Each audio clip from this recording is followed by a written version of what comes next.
Good evening, everyone.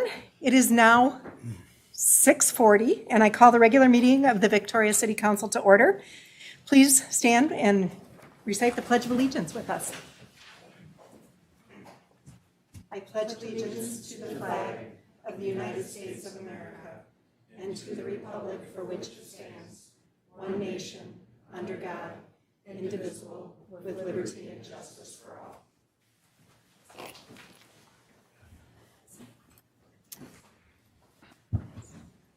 The first item on the agenda tonight is announcements. The City Council will consider adoption of the 2022 maximum tax levy on Monday, September 13th at 6:30 p.m. The next budget workshop will be held on Monday, September 27th at 5 p.m. to discuss streets and transportation capital projects.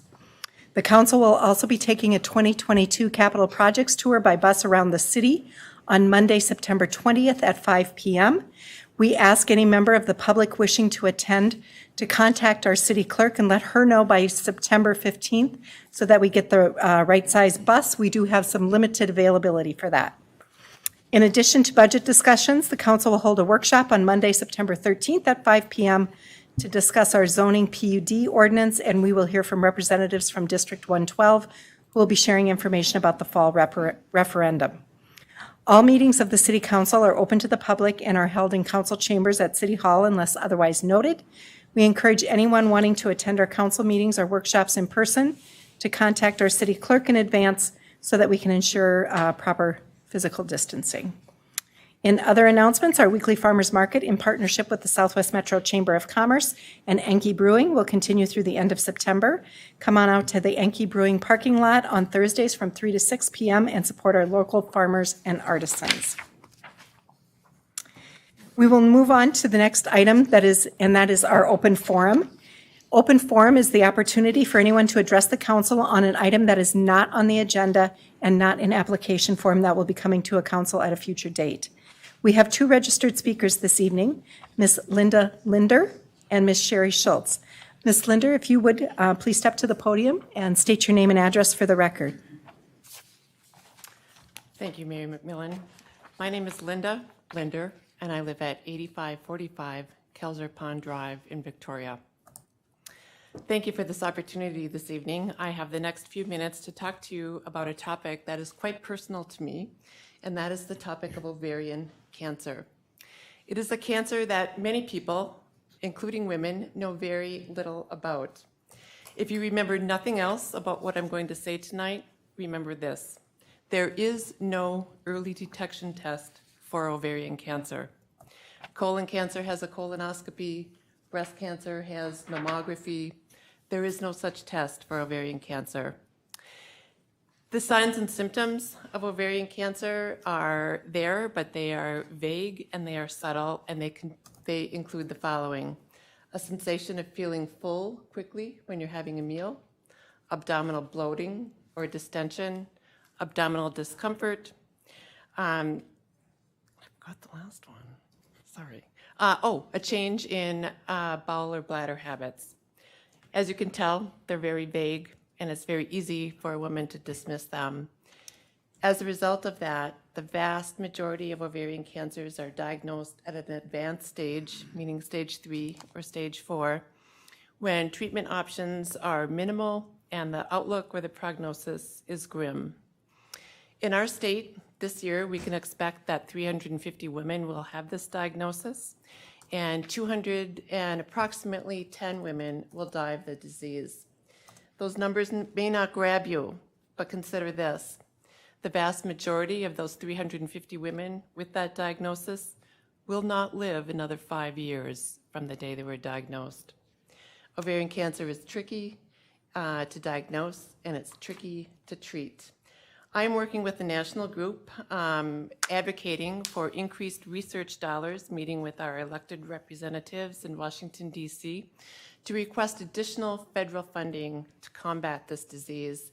And I'm happy to tell you that two institutions in our state, the University of Minnesota and the Mayo Clinic, have been recipients of that money and are making immense strides in the progress of this disease. So teal is the color for ovarian cancer awareness. I see another gentleman, a couple gentlemen tonight wearing teal. Thank you for that. If you are out and about in our state in September, you will see landmarks from Duluth to Rochester highlighted in teal. You may also see these symptom cards around businesses in our city.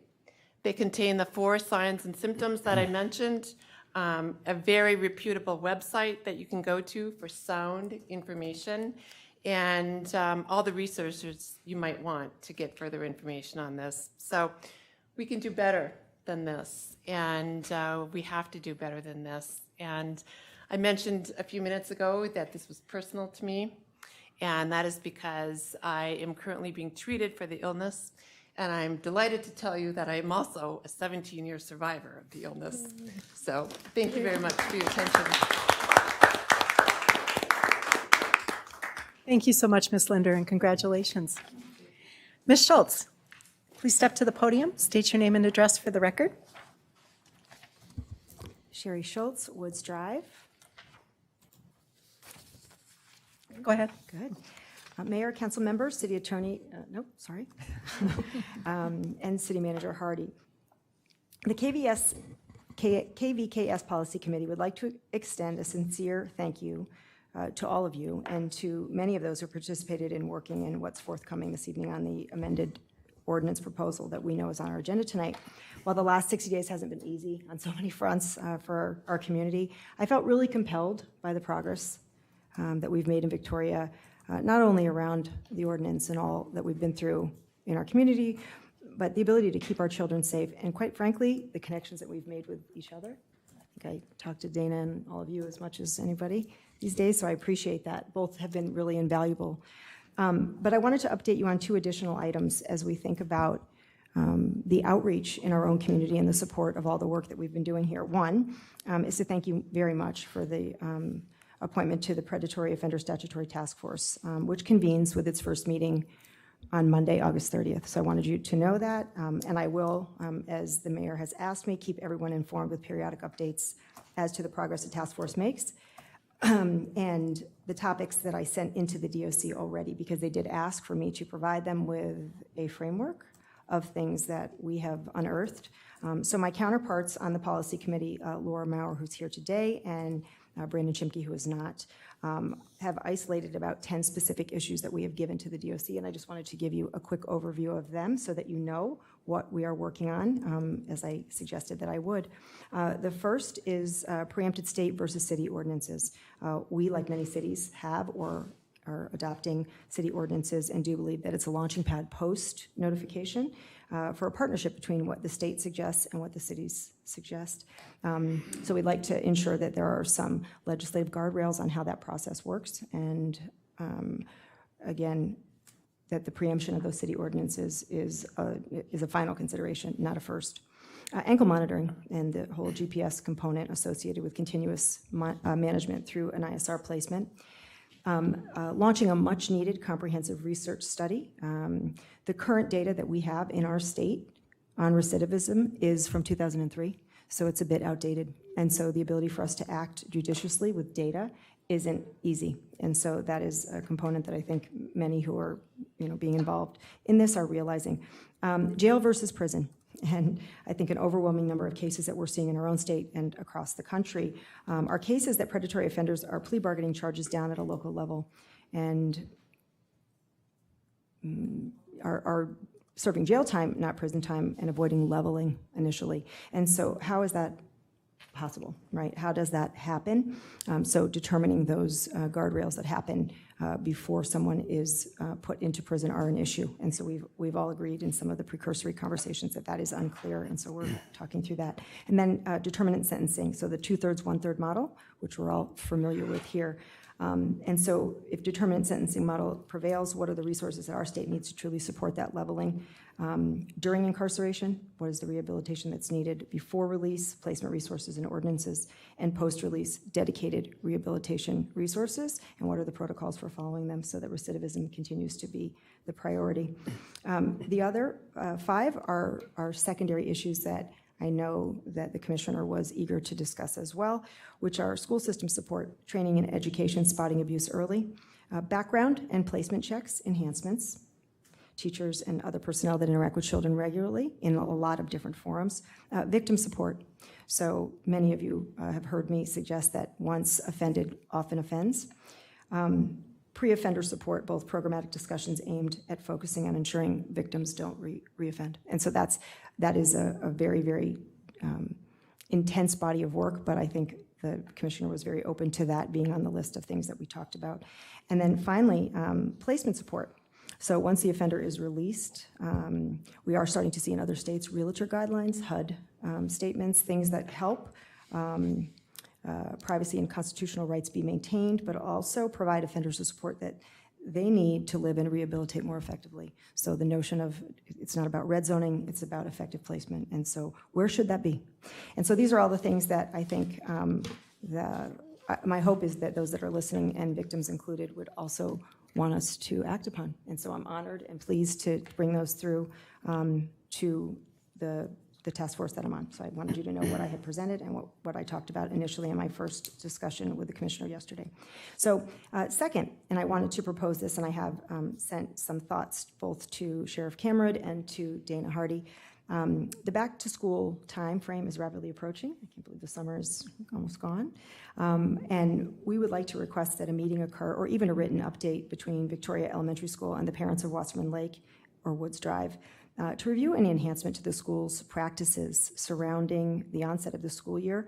And I think on behalf of the parents, I do see an acknowledgement of our role as parents, but also with all of the proximity challenges and the stuff that this community has been through, I think being out in front of it as opposed to reacting to it will be far more productive for our kids and for our teachers.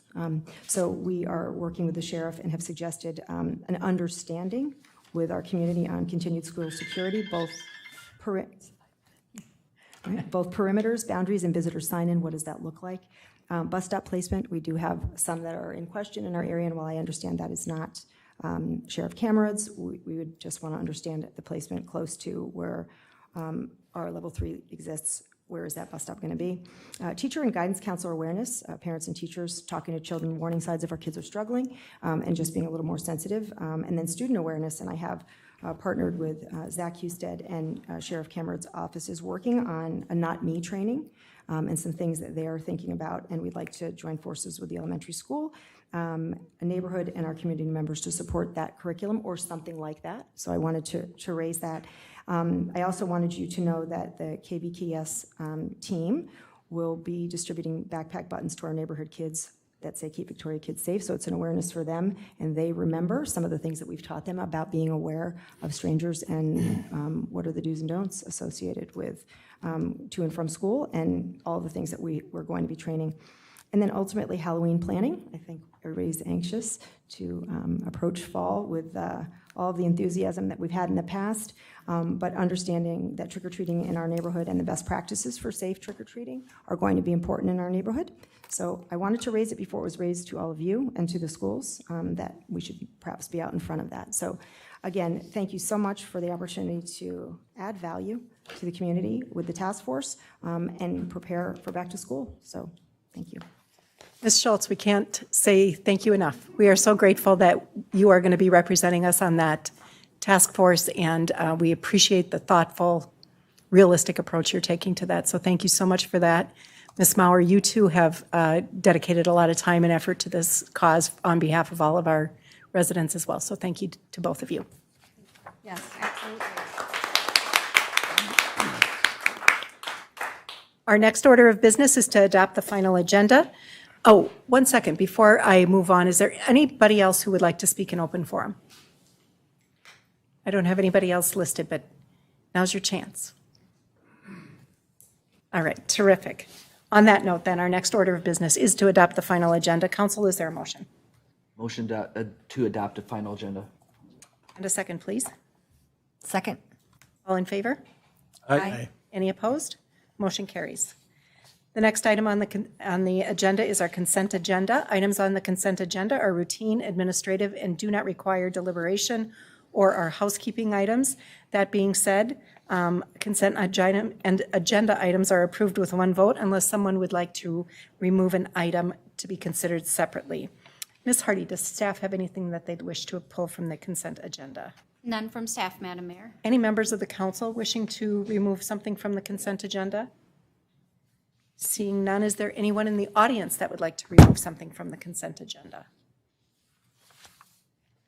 Seeing none, council may have a motion to adopt the consent agenda, please. I make a motion to adopt the consent agenda. Second. All in favor? Aye. Aye. Motion carries. Can I say who seconded? Okay. Okay. All right. Very good, Ms. Patnode. Yep, thank you. We are now moving on to our regular agenda. The first item on the agenda is 6.1, and that consideration of preliminary plat approval for the shores of Marsh Lake. Presenting this evening is Planning and Code Enforcement Technician Isaac Peterson. Mr. Peterson, welcome. Thank you, Mayor and members of the council. Tonight for your review and consideration is the preliminary plat for the shores of Marsh Lake development. So just as a little recap for how we got to this point with the preliminary plat for the proposed development, kicking off on March 1st of this year, there's a neighborhood meeting held to review the sketch plat for development. And at that time, members of the public within 350 feet of the subject parcel were invited to speak. From there, the Planning Commission and City Council both reviewed the sketch plat for shores of Marsh Lake in March. In July of this year, the parcel was brought into the city of Victoria. It was annexed and approved by the state of Minnesota. It is currently residing within Victoria.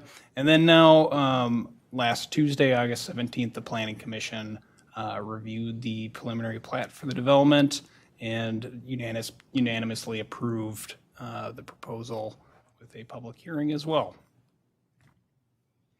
So, little background on the subject parcel. It is located south of Marsh Lake Road and east of County Road 43.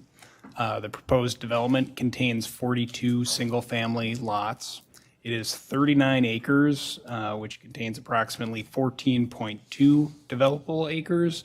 That results in a total density of about 2.95 units per acre. That meets the city's comprehensive plan guidance for the area, which guides it as low-density residential, which is about 2.25 to 6 units per acre. Currently, the parcel is used for agricultural purposes. It's just a grassy field with some significant tree stands along Marsh Lake there. As was noted in the background packet, several trees were removed prior to annexation into the city. And it is located within the city's shoreland overlay district, or areas within the city of Victoria that are within 1,000 feet of a classified water body. And here is a reference, or what the preliminary plat is being proposed as. You can see that's broken up into two partitions, one with a stub off of Marsh Lake Road, and then a smaller stub containing 9 lots on the east side. We can jump back to this to look at it if we need to. So as for the zoning and lot regulations being proposed with this development, it is proposed as a shoreland PUD.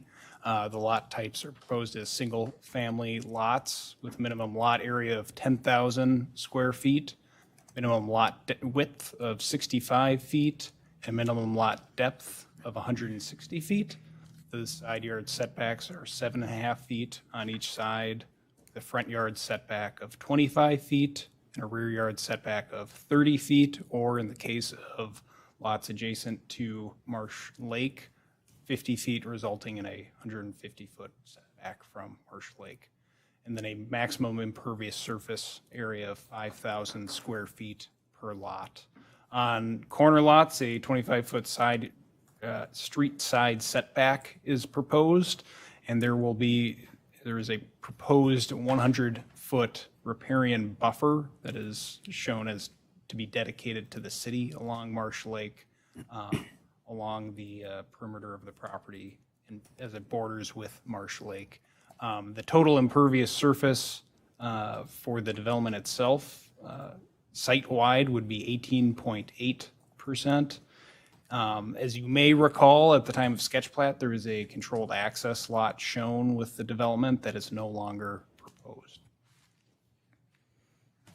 Then just as a reference for how some of those outlots and the riparian buffer come together within the plat, the areas shown in yellow here on the west side, there's two small slivers that would be reserved by the developer as future lot area, and then a centerpiece, which is proposed as an outlot A or an HOA park intended for residents of the neighborhood's use. And then along Marsh Lake and the blue sections are areas proposed to be dedicated to the city as outlots.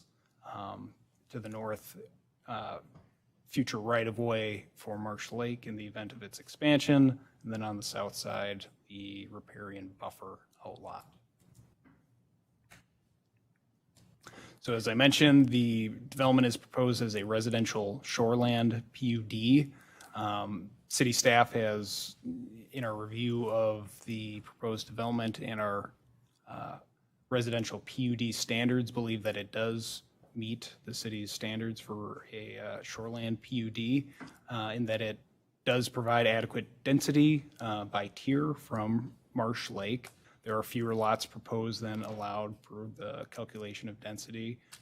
There's at least 50% of lot open space or total open space on the site that's being preserved. Currently 53% of open space is proposed on the site. And the third standard that's applied in these situations is that 70% of the shore impact zone must be preserved with a residential PUD in a shoreland district, and 100% of the shore impact zone is being preserved as is proposed. So there are buffer and screening requirements that are required of the development in this area. For instance, there's double frontage requirements that are being proposed and are met with the developer's proposed plan, showing buffer plantings along double fronted lots, which meet the city's requirements, namely along the area adjacent to Marsh Lake Road and corner lots within the development itself. There's also a berm shown along the Marsh Lake Road and the outlot adjacent to Marsh Lake Road. The applicant's proposal does meet the berm planting requirements of the city. The berm itself is shown to be partially within the potential future right-of-way for Marsh Lake Road. Staff is continuing to work with the developer and is recommending that that portion of the berm that's shown within the future right-of-way be adjusted or relocated as to avoid any potential conflict with the potential expansion of Marsh Lake Road in the future. You can see, as shown on the slide here, kind of a detail of what that berm looks like in two different cross sections along Marsh Lake Road. Then additionally, the city has landscaping and tree replacement requirements. The total required tree replacement dictated by code is 175 caliper inches. The proposed plantings for the development as shown result in 1,083 caliper inches of planting, so that'd be 361 3-inch trees. That includes 84 lot trees, 92 boulevard trees, 154 berm and buffer trees, and then there's 31 additional trees. So the comprehensive plan does not call for a park on the property. Based on parkland dedication, 1.96 acres of parkland is required, or a payment in lieu of parkland dedication in the amount of $205,800. The applicant also proposes a 1.79 acre HOA-owned park intended for the residents of the neighborhood, which in staff's assessment is not eligible for park credit. The development is requesting shoreline PUD, which requires 50% open space preservation. The applicant is proposing just about 53% of open space preservation with the park, including right-of-way and the private park itself, wetland areas, and then the shoreland buffer along the lake there. Staff does believe that credit for the right-of-way dedication area for the additional just a hair under 3%, or approximately 1.16 acres is reasonable for that extra 3%. So as shown here, I've referenced it a few times here, the area outlined in red is the portion of Marsh Lake that in the event it were to expand based on the county's plans and what the city has reviewed in the past is an area for that potential expansion of Marsh Lake. So that is being preserved by city dedicated outlots by this proposal. In terms of access to the site, there is there's two access points for the different areas within the development. One being the proposed Lakeside Drive extension, moving over to the west, and then Shoreview Point, which is on the east side. Shoreview Point would be intended to be a right-in, right-out in the event Marsh Lake was expanded, and is planned for that with the county's plans for access spacing. Staff is recommending that potential for right-in, right-out be addressed and relayed through the purchase notification papers assigned with the development, just so that prospective home buyers would be aware that it could change over time. So the applicant is working with an adjacent property owner to the west in an attempt to extend the cul-de-sac further into the adjacent property to the west.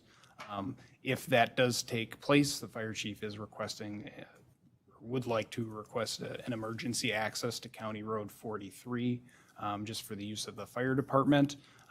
Staff had continued talks with Carver County to facilitate that in the event it takes place.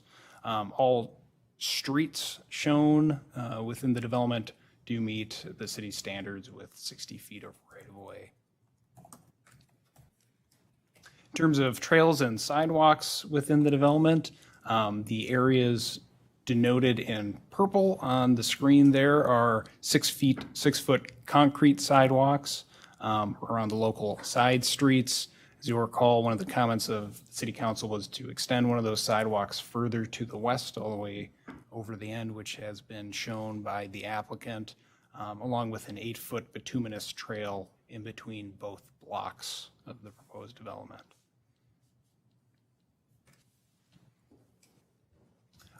With respect to site utilities and stormwater, the applicant is continuing to finalize plans related to sewer, water, and stormwater with the city's engineering department, which are moving forward. The utilities, as with all developments in the city of Victoria, are to be stubbed to adjacent property lines to the west and east. The development itself is subject to Minnehaha Creek Watershed District rules. And then further discussion is needed. City staff is reviewing some of those pond accesses, and we're continuing to talk with the developer to ensure that our Public Works Department, if this development were to take place, has access to all needed stormwater ponds.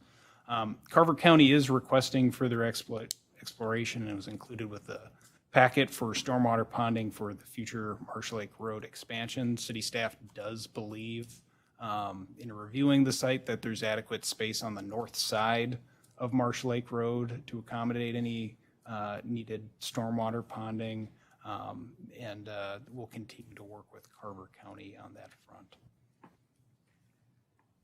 So as I mentioned before, there was a public hearing last Tuesday with the Planning Commission. Members of the public were able to provide feedback on the proposed development. There was concerns with a property owner to the south who noted that he's concerned with access to hunting from the potential city-owned outlot along Marsh Lake. So folks using that to get onto Marsh Lake and potentially hunt. Staff is working with the city's legal department to drum up some mechanisms to prevent that from happening. It certainly wouldn't be intended as a hunting grounds, but we believe that there's ways to prevent that from occurring. In discussing with the same property owner, he didn't want me to relay tonight that he would also like to see additional plantings along the south side of the development to shield or obstruct the future houses from the other side of Marsh Lake. So I wanted to relay that comment to y'all here. And then additionally, there was concerns with a property owner on the east side of the development with the proximity of the houses, which is that 7.5-foot setback to their property line. The applicant was able to discuss that at the time of the meeting, and it seems like there is some common chord to either move some of the mature trees on the mutual property line and relocate them onto their property just to increase the buffer and screening between the proposed development and the existing house on that east side. So with that, if the city council wishes to approve this development, city staff is recommending that it be approved with conditions. And to outline those conditions, city staff is recommending that if approved, zoning to residential planned unit development with an R1 low density resolution or underlying zoning shall be approved concurrent with final plat. So it undergoes rezoning, that the applicant address all items related to the staff and engineering memos, as well as any additional items resulting from any required modifications of the preliminary plat. All berm and buffer requirements be addressed, along with all pond access concerns, and that the applicant comply with all applicable regulations and conditions prescribed by the Minnehaha Creek Watershed District and receive approval. They deed a 100-foot riparian buffer to the city along the shoreline of Marsh Lake. They deed to the city the required right-of-way for the future Marsh Lake Road expansion. They acquire any necessary grading or construction easements from adjacent property owners, or if easements cannot be obtained, revise construction plans accordingly. And then provide the city with copies of the HOA and covenants, association agreements and covenants for the development, include disclosures to the homeowners to include information about the proximity to the Marsh Lake Hunt Club, future Marsh Lake Road expansion, future through street expansions, and future right-in, right-out. They enter into a development agreement with the city for the development. They provide a letter of credit as established by the development agreement for all public improvements associated with the development. And they obtain all necessary regulatory approvals, along with submitting title work, along with the final plat submittal that will comply with the city attorney's plat opinion. And then finally, they submit a final plat to the city within 90 days of the city council's approval of the preliminary plat. And then with that, council, we do have representatives of the development with us here this evening, and I can certainly stand for any questions. Thank you. Terrific. Thank you, Mr. Peterson. Council, discussion. I know why Marty's not here. He doesn't want to hear my Field of Dreams speech. If you build it, they will come, and 7.5 feet is too close. I served the planning commission, and I've said it 1,000 times. 10 feet side yard setback is what was our standard, and we continue to shrink down. We had one developer go out to 9 feet, and we made a side yard corner lot adjustment for that. Is that something that we can do in this case to get that side yard setback wider? It's not, it's sticking these homes that are going to be in the high end, I would venture to say, in terms of their pricing, stacking them right together.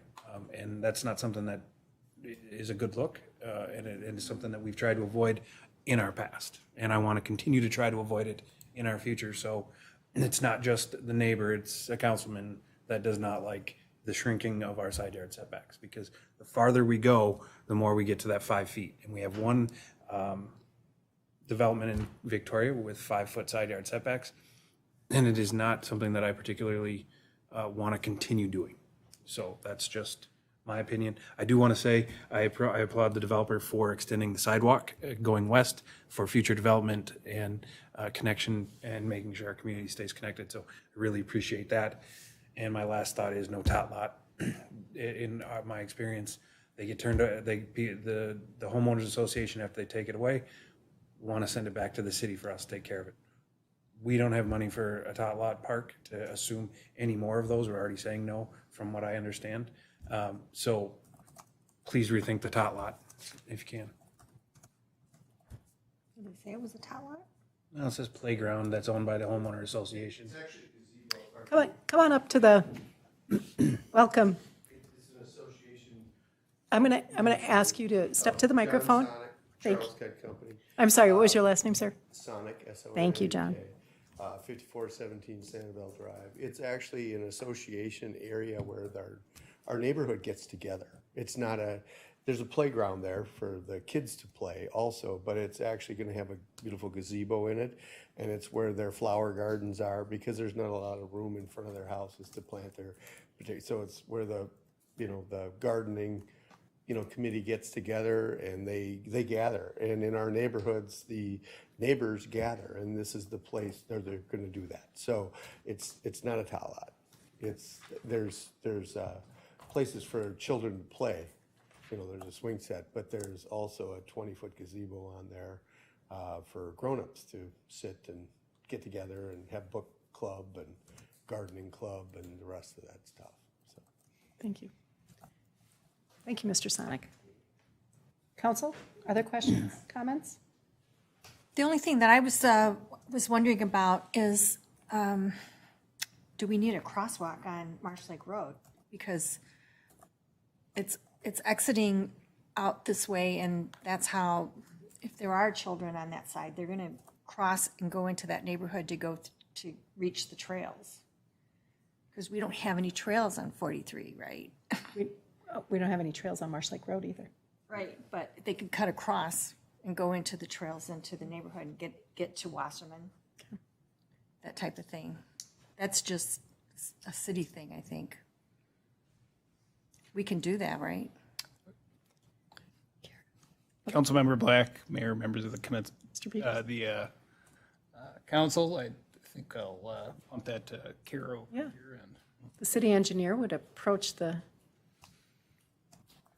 Good evening, Mayor and members of the City Council. You are correct that there's a trail extending up from the Lakeside Estates neighborhood. So with the final construction plans, we'd be taking a look to see if we can add a crosswalk and possibly connect those. We'll want to take a look at the grades to make sure it can be ADA compliant. So that's typically something we'll look at in greater detail when we get to the final plat submittal.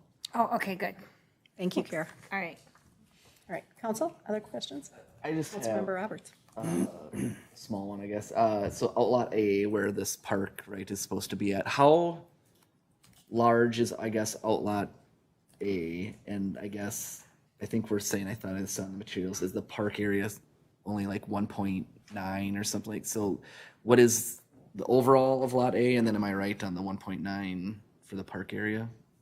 Mr. Sonic, do you want to step to the podium and address the question? The entire Outlot A is the park. Okay.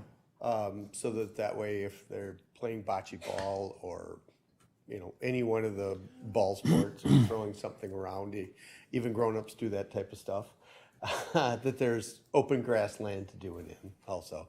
And if you look in the landscape plan, it's surrounded with a beautiful set of trees going around there. We're, only about 35 feet between our boulevard trees going around that area. So it'll be a very nice nature area, but there will be some open grassland there for them to throw a ball on, with their grandchildren or, between the people that are there. Is that just under 3 acres, that outlot? It's 1.79, isn't it, what it said? I believe, yeah. 1.79, okay. 1.79 acres. So will there just be trees going around, or is that an area that needs burnt? I guess my only concern would be if you have a park there, that means kids there, and you've got roadway on both sides of the park.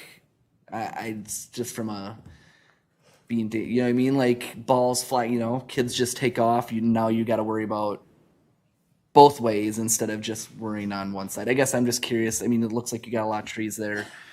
Is there any concern about park in the middle of basically two roadways? It's a fairly private neighborhood to the fact that there's, 42 homeowners that are gonna live there. Actually 20, whatever on that side, 27 on that side. So in generally speaking, our clientele are a little older. So if they're there, they're there with their grandparents, watching over them.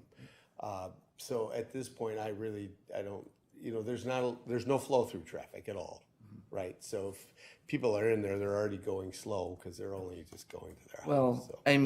we all know in their neighborhoods, people don't always drive, right? Like, it might be 25 miles per hour, but we've talked about it many times here, asking people to slow down. So it was just a concern, right? Like, it looks like you have a lot of trees there. Right. But just knowing that, a kid who's used to, in a park and there's might be a road on one side now has to worry about, two, and they just take off across the street. So just a comment about making sure. Are there normally fences around parks? I mean, I normally don't see that. No, and like you have, but again, it was just a comment of being concerned about making sure. I mean, we also don't have a lot of parks that have, basically a roundabout right around it. So parks are usually in the corner, yes, not in the middle of. I'm building a house in Edina right now, and there's a big, beautiful park right in the middle and roads all the way around it, right? Yeah. Just a comment. Like a boulevard. Yeah. Council, other questions? Yeah, this probably goes for Marty and Isaac. I talked to Marty when this was sketch plat about a home, if we can put a suggested product list together for homeowners, because with Marsh Lake back there, water quality and what homeowners are using on their property are going to drain in to Marsh Lake with the buffer, without it. And it's also, we're going to have homeowners that buy homes in here that aren't used to a water adjacent property and may use things that are going to degrade the water quality. So one of the things we pride ourselves on is being the city of lakes and parks. I appreciate the park. I want to make sure we're preserving the lakes. Yeah. Mr. Sonic? It's a homeowner maintained association.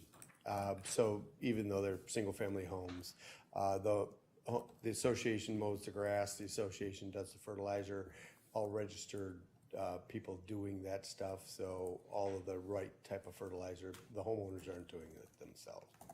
Okay. And the city has the 100-foot buffer on the back also. Right. So nothing is happening in the 100-foot buffer on the back. So at that point, only the city is taking care of whatever's going to go on there as far as fertilizer. Right now, yes. In my experience in Eden Prairie, we had, as a parks commissioner, we had a good neighbor initiative, and we would have to go and remind neighbors that property behind their home was not theirs.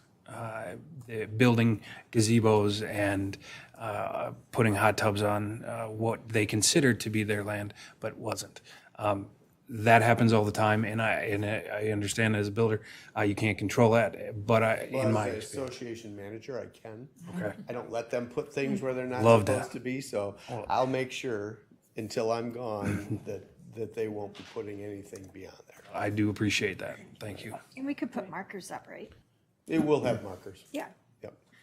Council, any other thoughts? One Councilmember Rivera. other question. Isaac, I thought I heard the comment from the property adjacent to the hunting land that they requested to have additional trees moved, similar to the Lutners on the other side. I didn't hear was that response from the builder? Was that something that was going to happen, Or or? to the east, and it's Bob, and I can't remember his wife's name. Yeah, Bob and Vicky Linder. Yes. So I'm going to move their trees, put them on their property, and guarantee that they're going to live for 2 years. If they don't live, I will replant those trees. I saw that part from the planning commission, but I thought, Isaac, you said there was on the other side by the hunting land, they wanted to have additional trees moved or planted. But I didn't hear the outcome of that. Was that going to happen? Was that a request? What was the outcome of that? Mr. Peterson? Councilmember Hebert, Mayor, members of the council, that was a request that I received shortly before this meeting here. So they, property owner simply requested that additional trees be planted along the south side of Marsh Lake. The applicant is meeting the city's minimum standards for plantings on the property, and there will be the existing vegetation on there.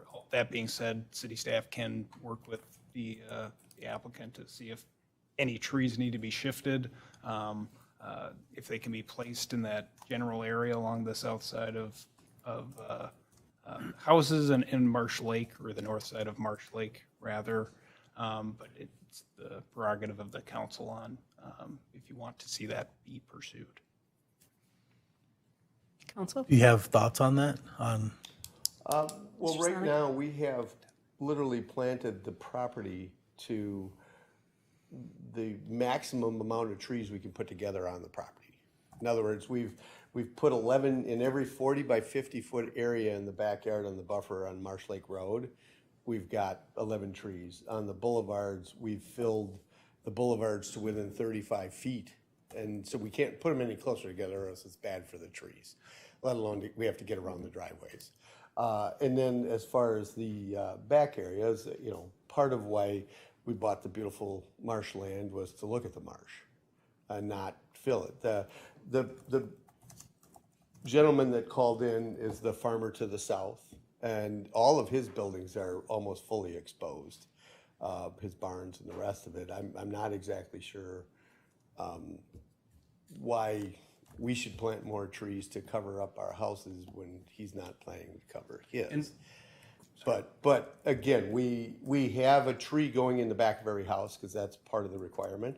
So we will be planting one more tree on the backside of every house, between the house and the marsh. Okay. Councilmember Hebert, anything else? No. All right, Councilmember Gunderson. Just to that point, Isaac, is the property owner to the south talking about putting trees in that 100-yard inner foot in the buffer zone? So that would be a city issue, not a developer issue. And that would be something that would come before us. So is that what he's asking? If the city would put more trees in that area, or? Mr. Peterson. Councilmember Gunderson, Mayor, members of the council, I believe it was just a general comment of visibly screening the houses that are being constructed. Just kind of spitballing here off the top of my head, I think an exercise that may be good with staff and the developer would be to look at the species of trees that are going to be planted back there. So there are 2 trees in the rear of each lot, and if we could get a mix of evergreen trees with those lot trees that are already proposed to be planted, but would provide a little additional screening along the rear there. Council, anything else? All right, I have no additional, thank you, Mr. Sonic. I have no additional comments, so with that, council may I have a motion. Comment. I make a motion to adopt resolution approving preliminary plat for Shores of Marsh Lake Development with conditions as presented and discussed. Thank you, Councilmember Black. Can I have a second? Second. We have a motion and a second. Is there any additional discussion? All in favor, say aye. Aye. Any opposed? Motion carries. Thank you so much. Thank you. Moving on, item 6.2 is to consider approval of preliminary plat and annexation for Rolling Hills South. Presenting this evening, again, Mr. Peterson. Thank you, Mayor, members of the council, and just bear with me one second here as I pull it up. So, Mayor, members of the council, tonight we're also looking at the preliminary plat and proposed annexation of the Rolling Hills South development. Just to recap the background on how we got here, there was a sketch plat and neighborhood meeting held in April at the time of the Planning Commission's review of the sketch plat, where Neighbors within 350 feet of the development site were invited for a neighborhood meeting and to look at the sketch plat. And then on April 26th, the City Council reviewed the initial rendering of this proposed development.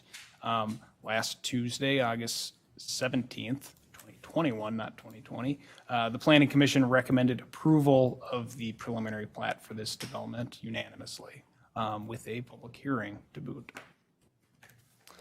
So, as for some background on the area, the subject property is a portion of 10580 Victoria Drive. It's located west of Victoria Drive, just south of the proposed or recently approved Hunters Brook development, running along County Road 11 there. So this is just south of that. The development itself is proposing 110 single-family lots that are proposed to be rental units and 103 townhome units that are proposed to be owner-occupied. The subject property is 71 acres, approximately 45 of which is developable. That results in a 3.8 unit per acre density on the single-family portion of the development site, which is west of Chaska Creek, as we're running through the property here, and then 6.5 units per acre on the townhome portion of the site, which is on the east side of Chaska Creek. That does match the comprehensive plan's guided low-density residential and medium-density residential guidance for the area, which is between, on the low end for low-density residential, 2.25 units per acre, and then on the high end of medium-density residential, 12 units per acre. The property does require annexation, which is proposed this evening. So currently, the subject property is used for agricultural purposes. It contains rolling hills, which is suitable for the proposed name of the development, and some wooded areas. And then Chaska Creek does provide, kind of cut the property in half there. So on the screen here is the proposed single-family villa portion of the development. Then the townhome, medium-density residential portion of the development on the east side. And then tying it all together here is a rendering of how the two land uses would intertwine within the development. So the development is proposed as a planned unit development for the single-family R1 portion of the development. The minimum lot area is proposed at 6,120 square feet with a minimum lot width of 51 feet, a minimum lot depth of 120 feet, side yard setbacks at 7.5 feet, and front and rear yard setbacks at 25 feet, along with corner double-fronted setbacks at 25 feet, with a maximum impervious surface of 60%. For the townhome portion of the proposal, the minimum unit area is 1,125 square feet with a minimum unit width of 25 feet, depth of 45 feet, setback from the street of 15 feet, and private drive setback 20 feet, collector setback of 25 feet, then building separation of 20 feet on the side and 30 feet on the rear. As with most townhomes, the proposed maximum impervious surface for the small lots is rather high at 95%, although the development total on that side is below 30% total. The preliminary plat does differ from what you saw at sketch plat in that it proposes only villa products in the single-family residential area, along with a clubhouse that's proposed as an amenity that would contain a swimming pool, fitness area, and on-site parking, among other amenities. One change that's notable that discussed at the Planning Commission level was that the single-family portion of the development is proposed as single-family rentals. integrate properties, and Mr. Ian Peterson is here with us this evening and can certainly answer any additional questions that you have on this component. But just to run through it quick here, they're responding to what they see as an increased demand in Minnesota and nationwide for rental properties, particularly single-family rental properties, noting that it's pretty common in southern states and becoming more common in areas like Minnesota and the Midwest. It would be the 7th development of its type in the Twin Cities and includes both slab-on-grade and walkout type houses, including both single and multi-story buildings. They're generally 2 to 5 bedrooms or 1,300 square feet to 3,000 square feet with a garage. And the rent, as noted, was proposed to range from about $2,500 to $4,000 per month, with leases ranging from 6 months to 2 years, which would include your typical maintenance that you would see with an association or a rental dwelling. So to run through the known outlots in the preliminary plat, Outlot A, highlighted in blue here, is the area proposed as a wetland buffer pond and containing proposed stormwater elements, along with a portion of Chaska Creek that wraps around the south side of the development, adjacent to train tracks as well. Outlot G is proposed as a city park, noted in blue. And then there is Outlot H, which city staff is recommending be picked up by the association if approved, which is just a common open area. And then Outlot B on the west side here is continued wetland and open space tying into Chaska Creek, which would run to the south. Outlot C is a proposed city well site serving this development and others. And then Outlot D is additional ponding and wetland area. Outlot F would be that common open space around the townhome areas that would be retained by the townhome association. With respect to buffers and screenings, the development is subject to the city's buffer and screening requirements. That includes buffer requirements on double-fronted and triple-fronted lots. The developer is also proposing a 40-foot buffer planting along the railroad tracks running to the south of the development.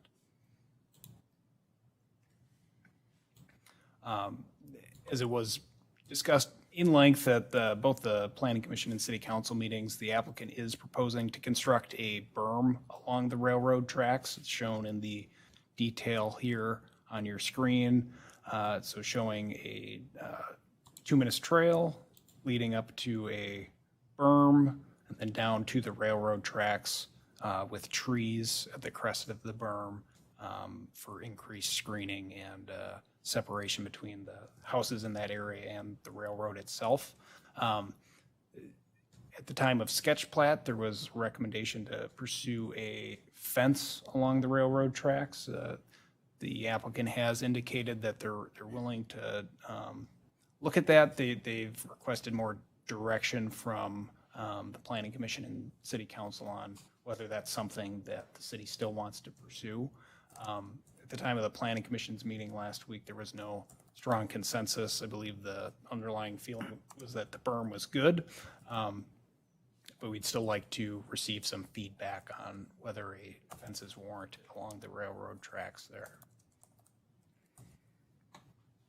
Then as for additional landscaping and tree requirements, the applicant is proposing to retain just under 45% of the significant trees on site, including a large swath of trees adjacent to a proposed park. The required tree replacement for removal on the site is 1,142 caliper inches, or about 381 3-inch trees. The applicant is proposing to plant 2,925 caliper inches of trees, or about 975 3-inch trees, which includes 289 lot trees, 279 boulevard trees, 407 berm and buffer trees, and 172 shrubs. The comprehensive plan does call for a neighborhood park on the property.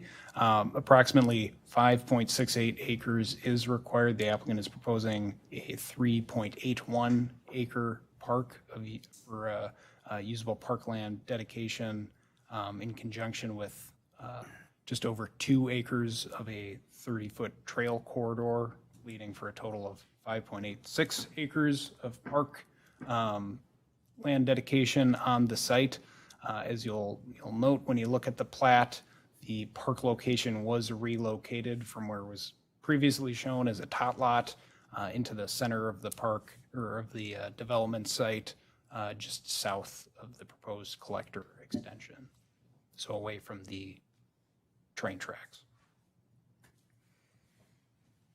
So shown here for trails and sidewalks, we can also see that in the center there is the proposed park area with the tree stand still present. Highlighted in red is locations with an 8-foot bituminous trail, so running along the south side of the proposed collector extension, and then along the rear of properties on the south of the development site, between the houses and the rail or train tracks, looping up to the north. Then on the townhome portion, the bituminous trail extension is shown to the north further, along with 6-foot concrete sidewalks on either side of the public right-of-way serving the townhomes. In terms of access, the site would be served by the Game Farm Road full access that's currently under construction, or about to be under construction with the Hunters Brook development, resulting in connection and extension to Creekside Drive, which would be a future access point. So it is served by one access point. The development's connection to Game Farm Road would require or be subject to Carver County approval.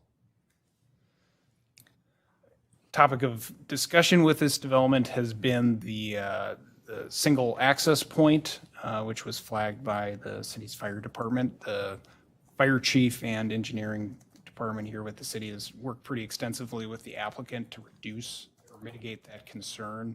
The solution that they have come up with, that the fire chief has noted is comfortable with, is offsetting the utilities shown along Creekside Drive, that single kind of pinch point leading into the development that was flagged for concern.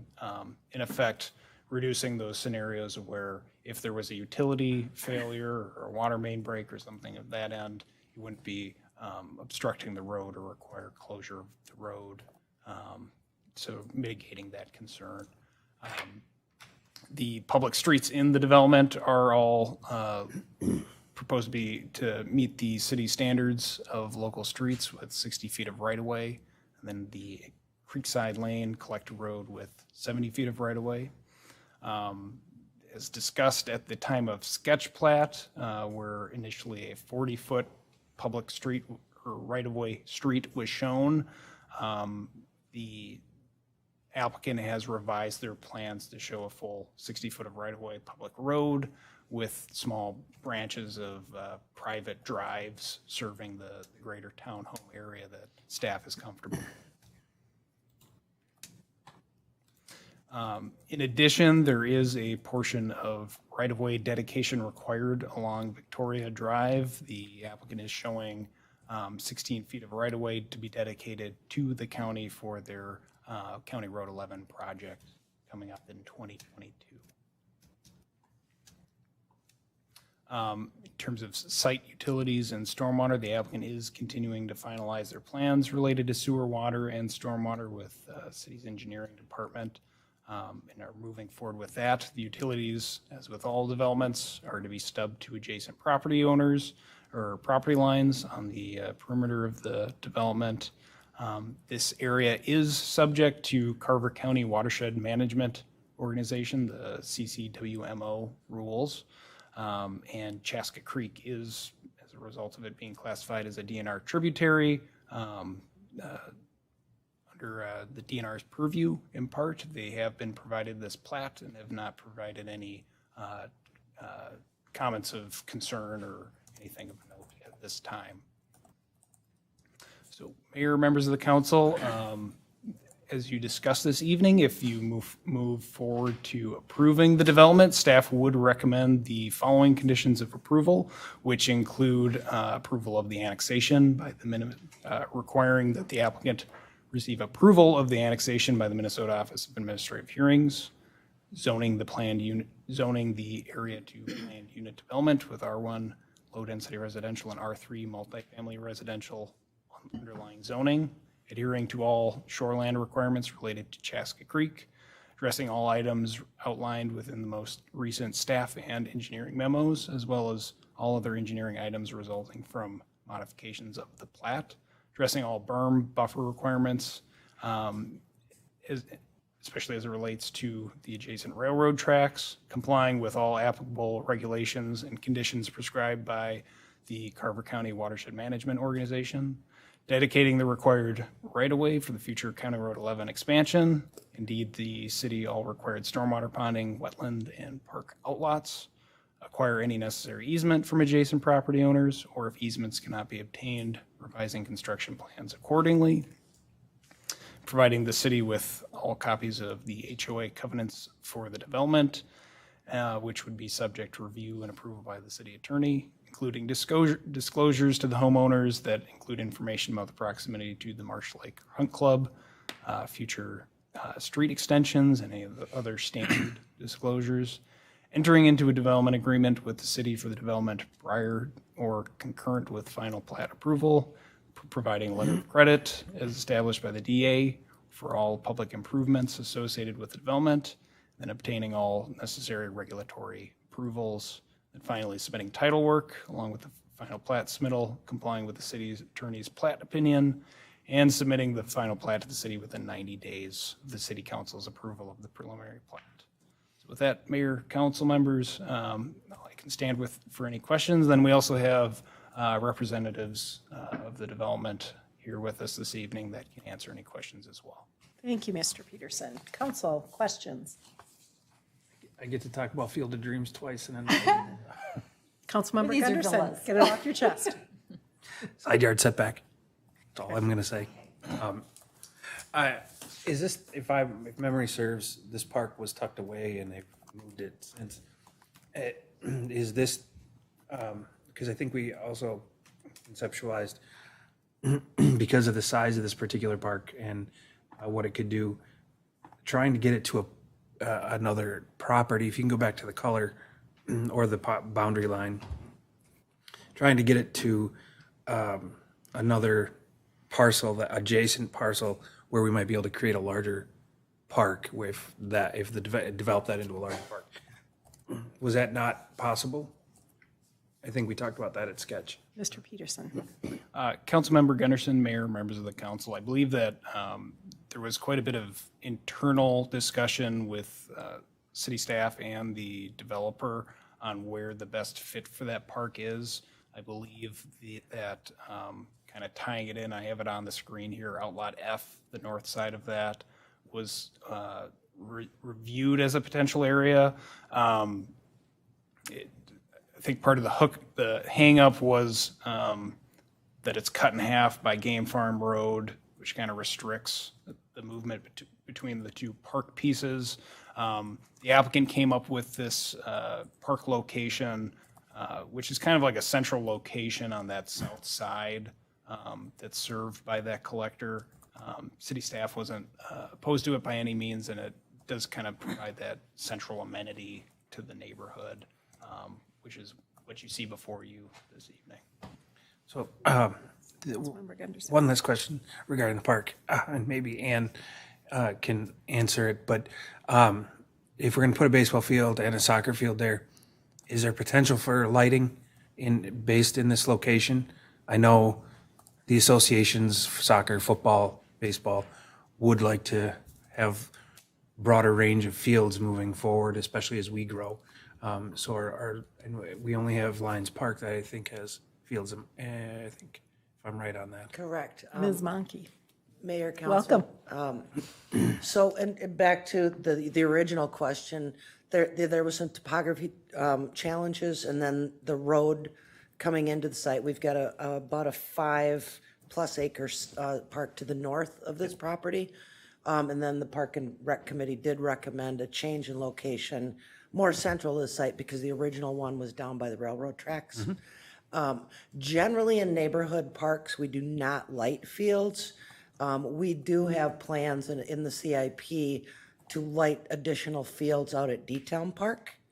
And then when we move to another community park, that's usually where we like to keep the lights because of issues with residents in some of our smaller parks. So. Oh, how far, sorry, Councilmember Gunn. bit of a sidetrack, but how far out are we on some of those other community park? Because that's kind of what I was envisioning maybe a little bit with this and an adjacent parcel.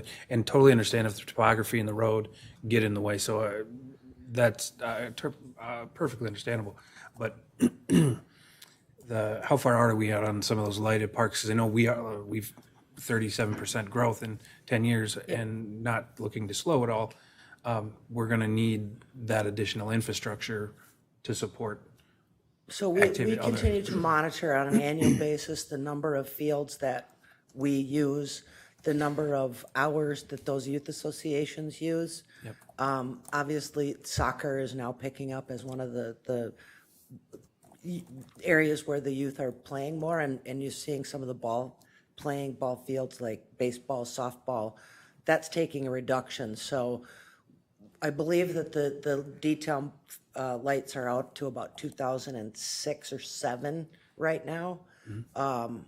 But that certainly could change as we move through. We're just not seeing a need for it right now with the youth associations that are utilizing our fields. So we kind of keep kicking those out on an annual basis. So. Thank you. Councilmember Gunderson, anything else? Ms. Monkey, thank you. Council, other questions? Councilmember Black. I like it. I mean, we need the villas, so thank you for that. I saw the rents, market value. I was hoping we could have something a little more affordable, but that's what we're going to get. I would agree with Judy that that 2,500 to 4,000 doesn't help our problem with affordable housing. Right. But And even if it's rent or mortgage. And that's a question that we've got to decide on. How we're going to address it and how we can address it to the best that we can. So it's just, stairs. and so, we got a lot of feedback on the building across the street saying that was going to be a luxury apartments on the rents that they're charging there. $4,000 for a rental house, even in our community. I don't know exactly how much need there is. I know maybe if you're looking at executive housing and mobile executives and things like that, I can understand that, but there's only so many. And with high-end housing going in the shores of Marsh Lake, at between $500,000 and $1 million, $500,000, $1 million, that's that we just continue to add high-end. And I know it's a first world problem, and it's almost a first world Minnesota problem because no other communities there are a lot of communities, I should say, that don't have this problem. And we're trying to argue about, how do we come up with affordable housing when we're putting in $1 million homes. So Yeah. I think they had stated that they've done 7 of them and they're full. So people are renting them. Yeah, please step to the podium and let's talk about this for a few minutes. This is something new to our community, actually pretty new to Minnesota, it sounds like as well, these large rental, single-family homes. So let's talk about that a little bit. And please state your name and for the record. Good evening, Madam Mayor, members of the City Council. My name is Ian Peterson. I'm with Integrate Properties. I've partnered with Gagne Homes on this endeavor. And so I don't know if we want to get in great detail or you guys want to shout questions. I do have a presentation I did at Planning Commission One of those slides I updated to show that this would be the 7th one in the Twin Cities. I've been involved on a personal level with the first 6. The 7th one, I assisted as a consultant on them. So essentially, it's like a Class A apartment building, but on a horizontal scale. And they started to come to fruition coming out of the downturn. And so in 2012 was the first one down in Arizona, really. And what they found was, as all these hedge funds were buying up foreclosed homes around, say, the Twin Cities, one in Victoria, one in Albertville, the maintenance of that became cumbersome. And so what they did is started create communities just like this of 110 homes and on-site maintenance person and on-site leasing person. Our specialty, getting back to the affordable component, is we specialize in A-plus apartment space, so to speak. And so it's highly amenitized, clubhouse, pool, workout room, dog park, everything down to your furnace filter is changed, your water softener salt is filled, all lawn mowing and irrigation, snow removal is all taken care of. So that's it on a large scale. If you want to go to one of the last slides, I have a map of the Twin Cities of where all the communities are. So the very first one was in Maple Grove. That was 66 units. And that was called Mills Creek. And that's when I was with Watermark Equity Group. We did that. The second one we did was a boutique style. It was 37 units in Plymouth. Rents in there, getting to your $4,000 a month rents in there, about $4,300 on average. It's like I said, it's a little boutique deal. Canvas at Woodbury is 81 units, and that's in Woodbury, obviously. That was the third one we did. Canvas at Inver Grove Heights is 120 units, 2 different product types in there. So some small detached townhomes comprise about 60, and then 60 single-family homes like we're proposing here. Dundalk Green is in North Woodbury. That's 91 units. And I've been helping Excelsior Group on their deal on Cook Lake. And that's about 56 units, if I remember correctly. They should be breaking ground on that next month. And then I have one up in Albertville that will be starting next week. That's 70 units. What's the, I don't know what we call it, the fill rate, the rental rate? How many are rented? Are they 100% or? So essentially they're 100%. Mills Creek, Plymouth, completely full, have been since, really pre-COVID. Okay. And Canvas at Woodbury they're still building homes in there. So of the 81, off the top of my head, about 35 are complete, and they have about 57 leases signed. So they have leases out in front of what homes are complete. Okay. So This is a product we don't have. I think it's interesting. I'm curious about this. I think it'd be a nice addition to our housing mix. Yeah. I would agree. I like the concept, different options, right? The rental and versus, in the townhomes. I echo what Judy and Derek said, though, the price, especially being that you're close to railroad tracks, are you in it? And I know, right, you guys do market analysis, right? You want to get rid of them, right? You don't want to have them sit empty. So I assume, you're seeing that there's a want and the price point is right. But that would be my only concern, right? We do want more affordable things, for more workforce housing. So I would echo what Judy and Derek said. My only question, I guess, would be if the rental houses do not sell, or you're seeing that they're sitting empty, do you look then if they don't rent, do you then look to sell them, and put them on the market, or do you just let them? If that happens, it sounds like you haven't ran into that yet, so maybe you don't have a plan. But what happens if there isn't a market for these here? Mr. Peterson. Thank you, Mayor. Mr. Roberts, yeah, so that's kind of the beauty of the model. When we're underwriting it is if we're wrong, now keep in mind we kind of go to A+ locations, but if we are wrong, they're all platted as single-family homes. And so the backstop is then we would sell them individually. So that's really the out if everything doesn't go right. The beauty of the communities that we've built, whether it's here in the Twin Cities, Denver, Texas, Nashville, is really the demographics are all over the board. There's about a third empty nesters, so 55 plus. There's about a third millennials, and there's about a third what we categorize as 40-somethings. Either divorced, need to stay in the same school district, location.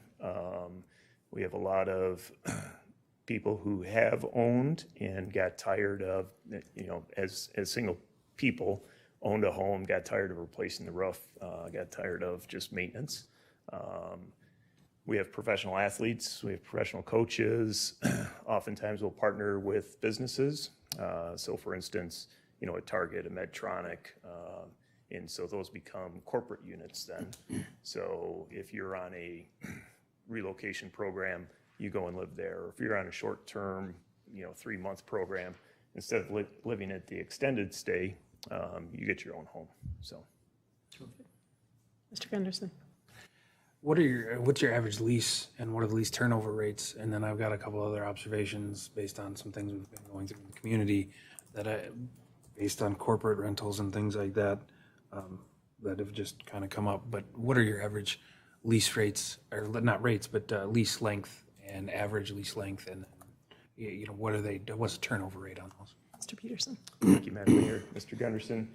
The shortest lease that we'll sign is a 6-month lease, and we limit that to 10% of the unit count in there. Okay. And that could be for somebody who is building a home, needs someplace to stay, doesn't want to move into an apartment or a townhome or whatever that situation looks like. I would say on average, our leases are 12 months.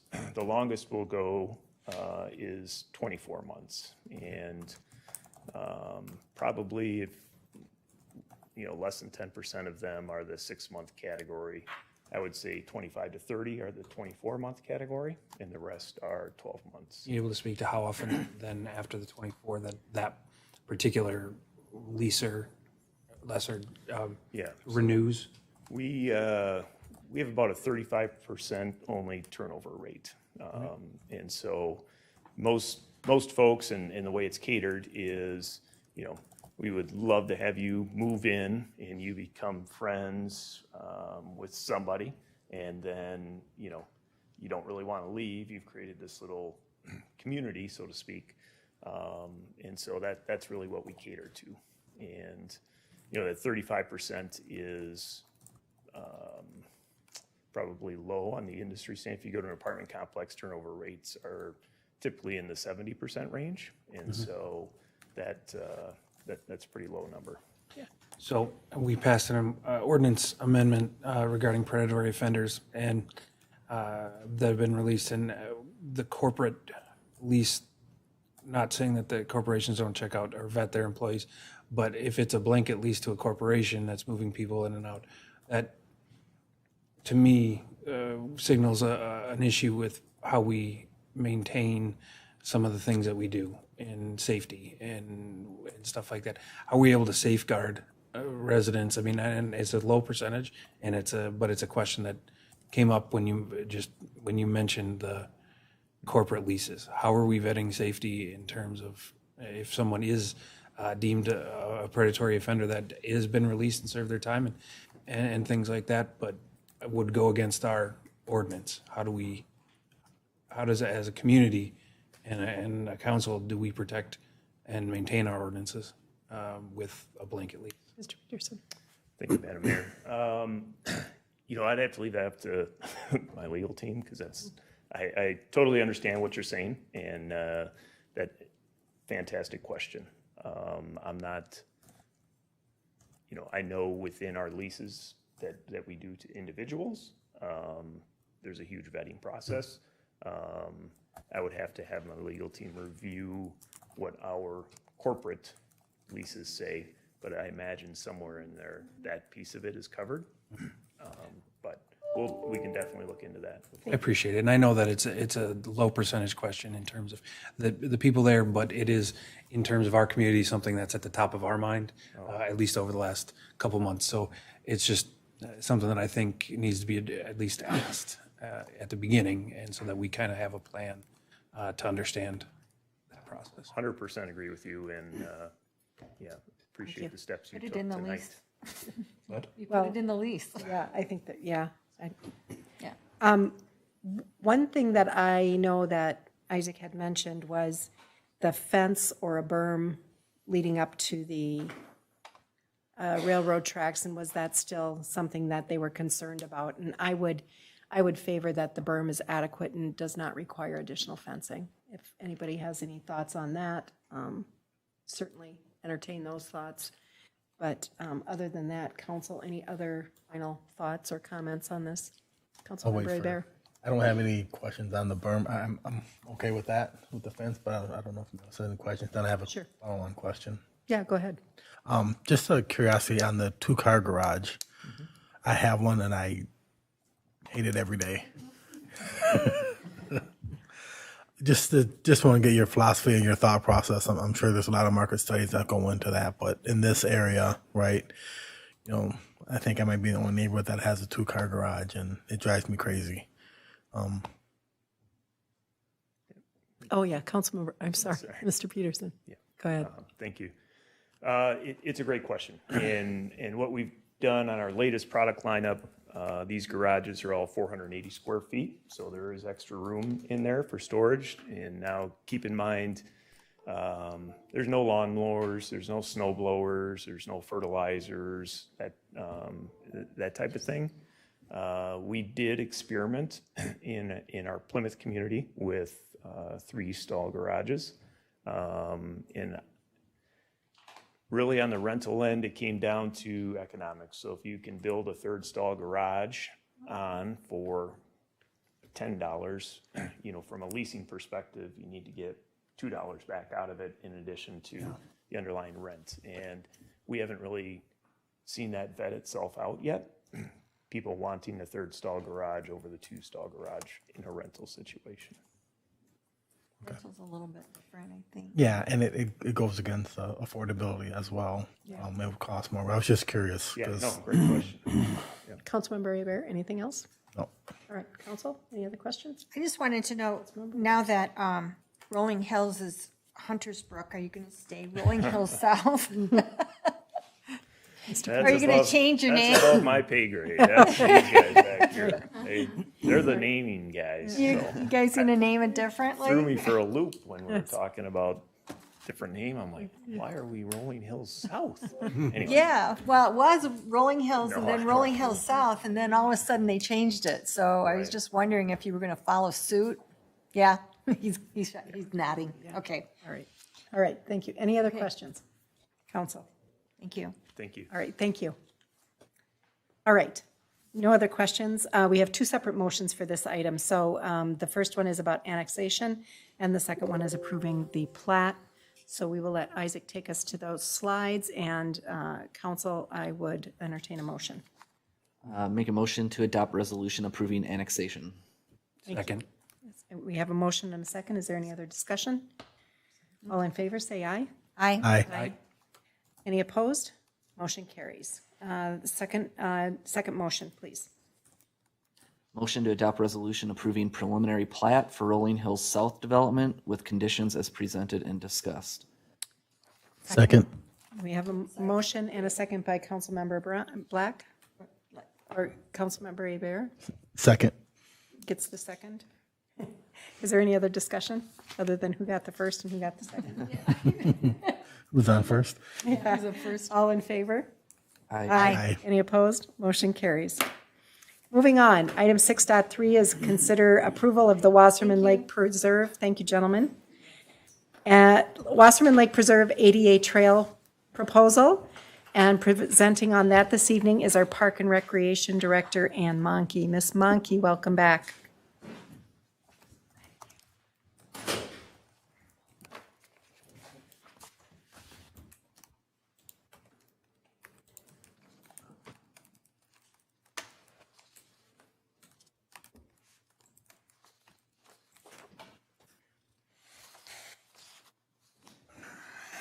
Good evening, Mayor and Council. Tonight for your consideration is the approval of a paved ADA trail to be located within Lake Wasserman Preserve Park. So just to provide a little background, Wasserman Lake Preserve does have a combination of paved trails, rock trails, wood chip trails. The paved trails are central, pretty much central to the site, and provide access from the parking lot up to the plaza, to the play area, to the neighborhood trail connection here, and then these little areas within the park area itself. The wood chip trail includes the trail that runs up to the top of the knoll, and then back down to the step area. It's also a rock trail from this area all the way out to the boardwalk and then out to the fishing pier. The wood chip trail, which you cannot see with all the trees in here, runs along the back side of the lake and runs from basically the neighborhood trail entrance here all the way out to the loose parts area. So to give you kind of an idea of what that trail looks like, this was the installation of the rock trail from the plaza area that is going out towards the boardwalk. So the trail in discussion this evening that was originally planned to be a natural trail, this section from the plaza to the boardwalk, and then here's the boardwalk, and then this section from the boardwalk ending out to the fishing pier. So again, the original design of the park did include the wood chip trail in this area and then out onto the island, just because of the logistics of getting equipment out to the island to complete any sort of trail work, as it's all handwork. This trail actually in the original design was only to be a earthen trail with nothing on it. So there was some concerns that I had related to this area because of the wetness of the location, the wetland areas, and then what condition that trail would be in during the early spring, and then also any rain events. So we did get a quote to do some additional trail work out here. And back in July of the city council did approve this work to occur that matched up with the existing rock trail that is running from the plaza out. So this kind of gives you an idea of the wetland area. This is the park itself. This is the island, Wasserman. So this area is roughly where the boardwalk is. So you can see all of the areas that are pretty wet within this site. So during the design process of the park, that was one of the considerations that the design team used to consider what sort of trail system to put into the island or to get out to the island. The second factor was obviously getting work done on the island itself. At that point in time, it was decided that we would leave the trail design as it was proposed in the original plan.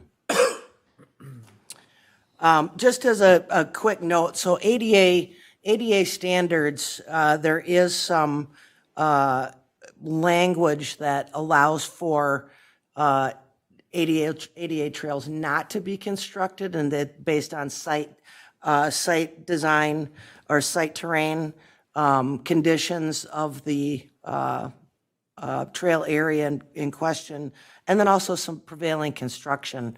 And I just would like to go back to the one site here. So prevailing construction made it really difficult to get to the island with that equipment. They couldn't bring it in the wintertime. In the summertime, they obviously, with the boardwalk installation, heavy equipment could not go across that. So those were basically a couple of the reasons why that trail was designed the way it was. So a couple of, and thank you to Councilmember Black, who provided some of these ideas to consider for the council. This area is a mini mobile mat that you see at a lot of beaches within Florida that get rolled out to provide ADA traffic down to beach areas. This is another idea that it's basically a gravel paver. One of the challenges with this is that it still requires a significant base and a lot of maintenance that ends up going with it. And then the other thought that Councilmember Black provided was a all-terrain wheelchair that maybe the city could rent out or provide to users of the park. So, and if you'd like to share any more information, Councilmember Black, I'm happy to hold off at this point and let you carry on. Councilmember Black, any additional? Well, the reason that I was thinking of what could be our other options is I was a little taken back when I found out the situation with the gravel, because I thought that even though it was a natural trail, it was going to be something that could be used with a wheelchair, and obviously it can't. I don't know how that misunderstanding happened, but we're here. So when I saw how much it would cost to pull up the gravel and then do all that work and pave it, which is taking away from the nature park itself, I looked at some options, and I did different scenarios to give us options that possibly could work, and we wouldn't have to spend $135,000.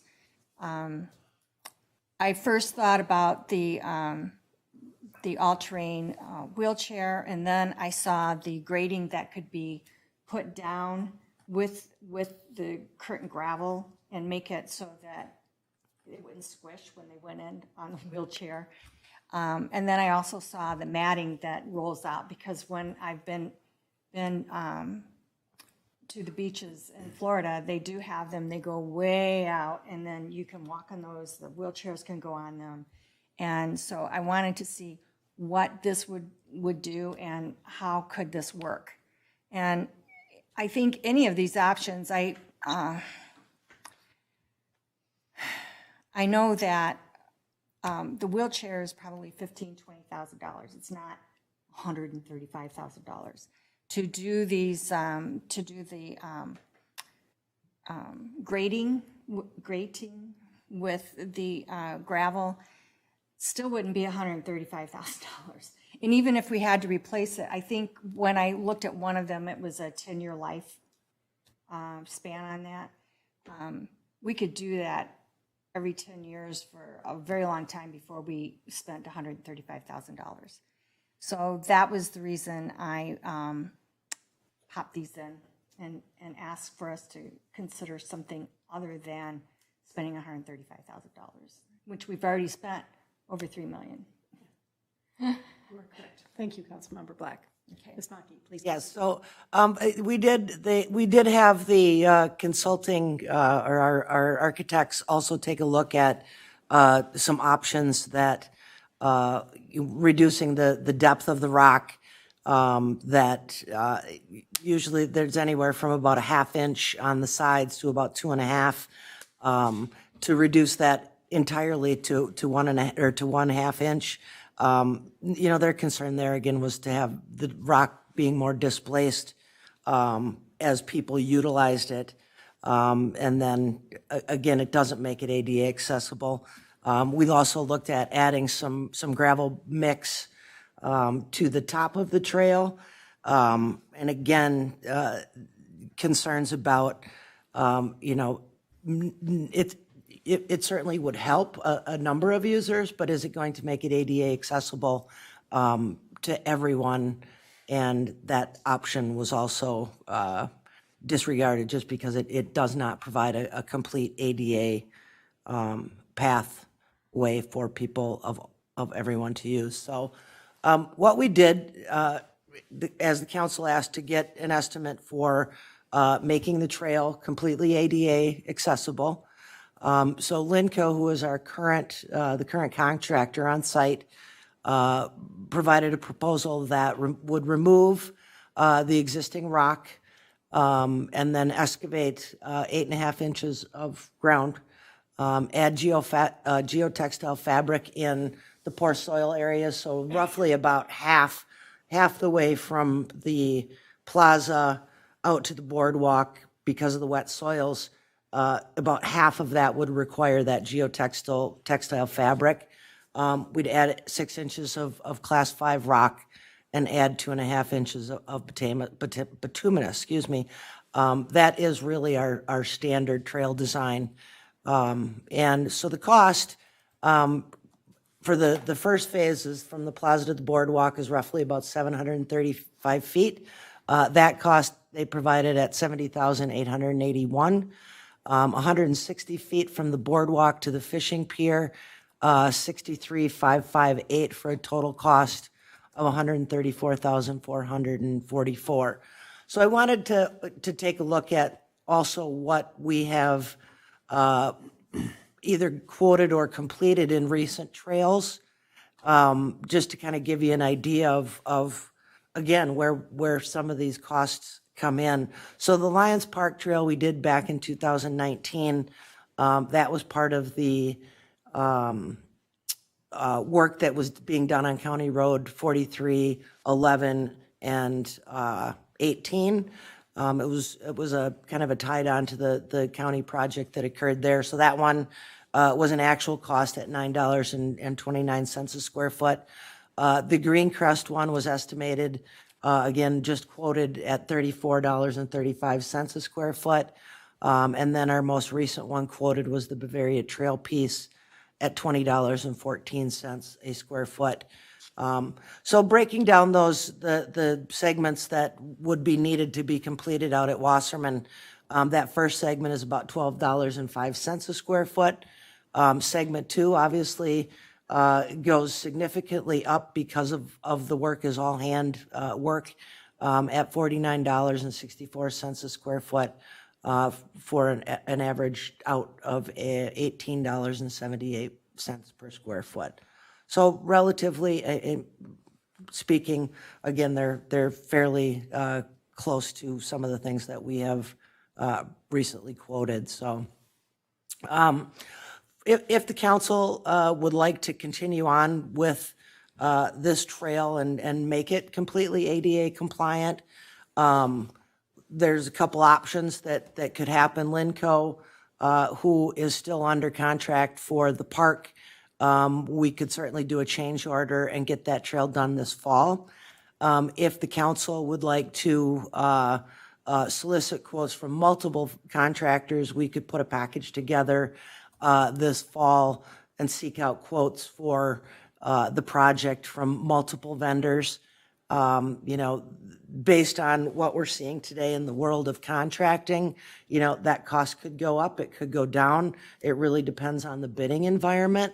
Right now, in speaking with contractors, we're not seeing a lot of benefit to waiting, and it's really difficult to get contractors to do small projects like this, especially the challenges with this site of getting all the hand work done on the island, because this contractor does have that work and has the capacity to do it. So with that, I am happy to answer any questions that the council has and provide some direction on this trail. Thank you, Ms. Monkey. Council. I guess. Member Roberts. So my initial reaction was, we have this beautiful park that lots of money was spent on. We should probably just pave it, get the trail in. I would agree to do it probably this fall. if there's a thought to try and reduce that cost though, because, it is 134,000, I guess I'm wondering, is it a possibility? So obviously section 1 is more expensive because it's longer, right? But the price per square foot price is, pretty reasonable, right? It was like in that 12 range. So it's, fairly low. If you pave that area, it would match pretty much everything else in that area other than the little hill.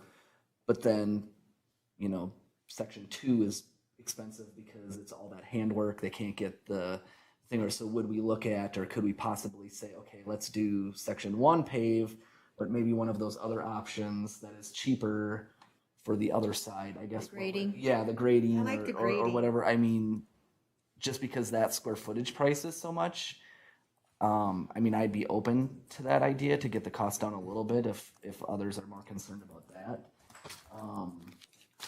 I guess, that's just a thought, I guess, off the top of my head. Other thoughts? Council? Can I? Councilmember Gunderson? Judy, I want to really applaud you on your ideas, because it's something that totally bypassed me, and I want to supplement what you had to say about the track share. Action Track Share is a Minnesota company based out of Marshall, and they are particularly focused on the outdoors, and With this, they can go anywhere in the park. yeah, this isn't the only park that I think one of these would be useful. I think as we grow, and some other conversations that we're having regarding parks and amenities and things like that, this is a company that is not only Minnesota, but it also caters to a section. And I think ADA, and the spirit behind the ADA is to make things accessible with due consideration for those that can't use it.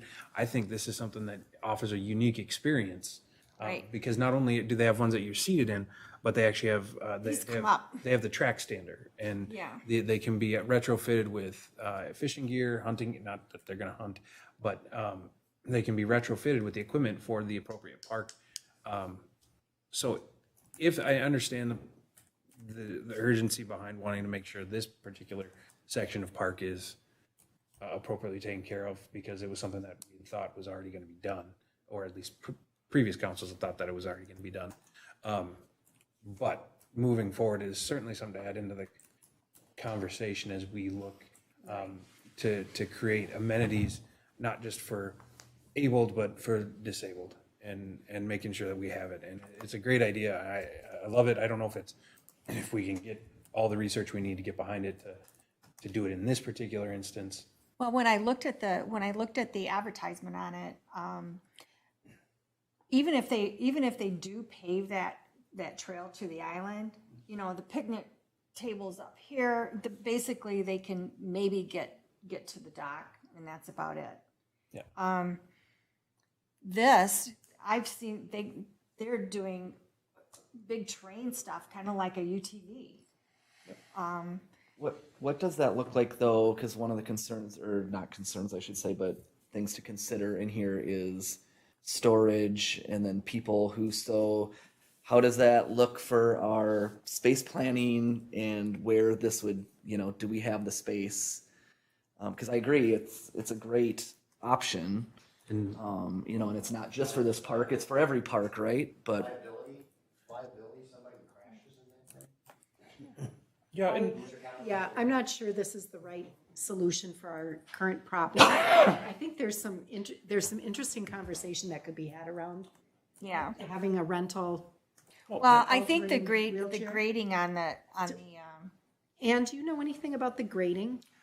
Certainly. So the top right one? yeah. So, yes, within your packet, I did provide some additional picture for it. So what it is basically is a long, it's about a 4-foot wide mat, the ones that I've initially seen, that come in large rolls.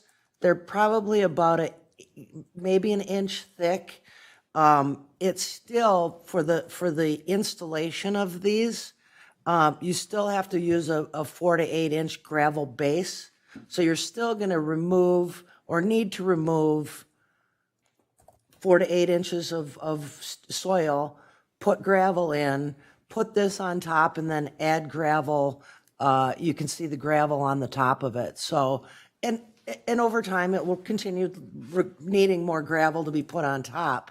But it's a secure, I mean, it's a alternate to asphalt or concrete is what it is. Do we know what type of I mean, is that used often in Midwest climates, or is it more like with snow and ice that, or is this more of a southern thing? Do we know that? The only applications that I've really seen it around here, the fire chief, we used it in one of the developments out by Ambergate. And it was a grass paver, not this gravel paver. It really, the property owners that were next to it really tore it up. So it really has been a maintenance nightmare for that application. Because I guess my concern would be, right, like we want to do all these things out at what, right? Like I think you mentioned before, like, you know, snowshoeing or cross country, right? Like I guess that would be my concern is if we're gonna, you know, how often They could are we still gonna do that. Well, right, but she just said that it, you know, it's been the grass one was a maintenance nightmare, right? Like so In that In that application, Sure. yes. Yeah. Yeah. It's a little bit of an unknown entity. So How it's going to wear and. I have a question. Sorry, I don't want to cut you off though, Chad. In terms of, I wasn't around when this was originally the prior council, but if we look back at that time, would we have hesitated to do it then? So say it costed X amount of dollars, right? And we were looking at it and we spent $3 million. Would we have hesitated then looking for alternative options when it originally was scoped out? Actually, we thought it was going to be ADA. I don't know how Right. how it wasn't ADA. Right. So I guess my point is, I think we have to do it. We have to make this right. Right. And I don't know what that looks like, but I think we have to make it right. And we would have done it if it was in scope the original way, and maybe it was, I don't know, maybe it would have cost $100,000 instead of $134,000 because it was. Plus, we've already spent money. well, right, but I think what Yeah. Elvin's How saying much is does if that you're already cost? spending 3.5 million, if you wanted to make this right at the time, Yeah, what let's was just- the other 100? And then we don't even know if the paving is going to work because of the ground. Who knows if that's going to hold up? Is that true, Ann? It will hold up with the geotextile. I mean, there's always risk when you start digging anywhere. Could they run into some soil issues? Absolutely, they could. Without digging, we won't know for sure. But this design is a standard design in wet areas with the geotextile fabric. So. Okay, and then how is this going to get paid for? Well, we're not doing Bavaria East, so. Oh, I think we've just about spent the very east. Well, she has designated trail fund or park fund dollars that are available to fund this thing. So, council, other thoughts, other questions? Otherwise, I would entertain, and before we go on to entertain a motion, how do you feel, you know, you said the current bidding climate is probably not favorable, so chances are you would recommend that if we're going to go ahead and do this, that we use the Linco and do a change order and get it done this fall. That would be my recommendation if you're going to do that. All right, thank you, Ann. All right, with that, council, if there's no further comments or thoughts, I would entertain a motion. would just, Councilmember Gunderson. one last thing. Are we doing it in the character of the park as best we can? I mean, the whole idea behind this park was nature and the natural setting. And if bituminous walkway is probably not in the spirit of the park. Now, I'm not saying I'm against ADA, I'm just saying, are there options that are ADA compliant that are more in the spirit of how the park was. Not completely, no. Not completely a compliant. I think that you have to balance, when we talk about, the mobility of everyone, and not limiting that, you certainly, the most acceptable or the most reasonable form is to pave. And that will provide every single person the ability to access your site. Again, ADA has guidelines that says if it's possible, there's always a possibility that it can be ADA compliant, but there are reasonable situations where it may not work or be applicable. So those are the things that you have to balance I think of any site that is not flat. And this is the quote that we got for the paving was just so on the other side of the walkway or the boardwalk, from the boardwalk to the dock, not up the little hill, correct? Correct. That would not be. Oh yeah, no, I just was, That one we can't make ADA. yeah. Because that's a steep hill. Compliant, right. Got it. Council? All right, just before you vote, I just want to remind you that when we were initially looking at the way this design was made, we were told that we couldn't get access to the lake from the shelter because it wouldn't be ADA. So I don't know how it got to the point where it is now, where it's still not ADA compliant. I don't believe that it was intended, if it was said that way, it was not intended that you could not get ADA compliance from the shelter area. It just required a lot of switchbacks in order to make that happen, and that increased the cost significantly. Councilmember Black. Okay. All right, council, anything else? So I guess, Councilmember Hebert. sorry, I know it's getting late.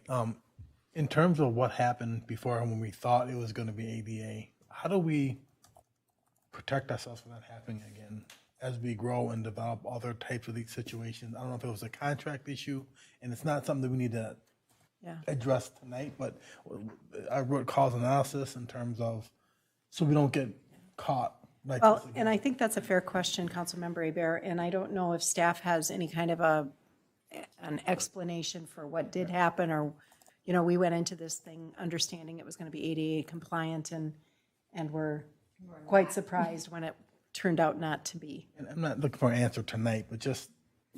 But there is, it does behoove us to protect ourselves from such a thing in the future. I think we have to ask more questions, I guess. I thought it was going to be ADA compliant, so did everyone in the council. We were surprised. So, that being said, if. Now we have to fix it. Yeah. All right, I will entertain a motion.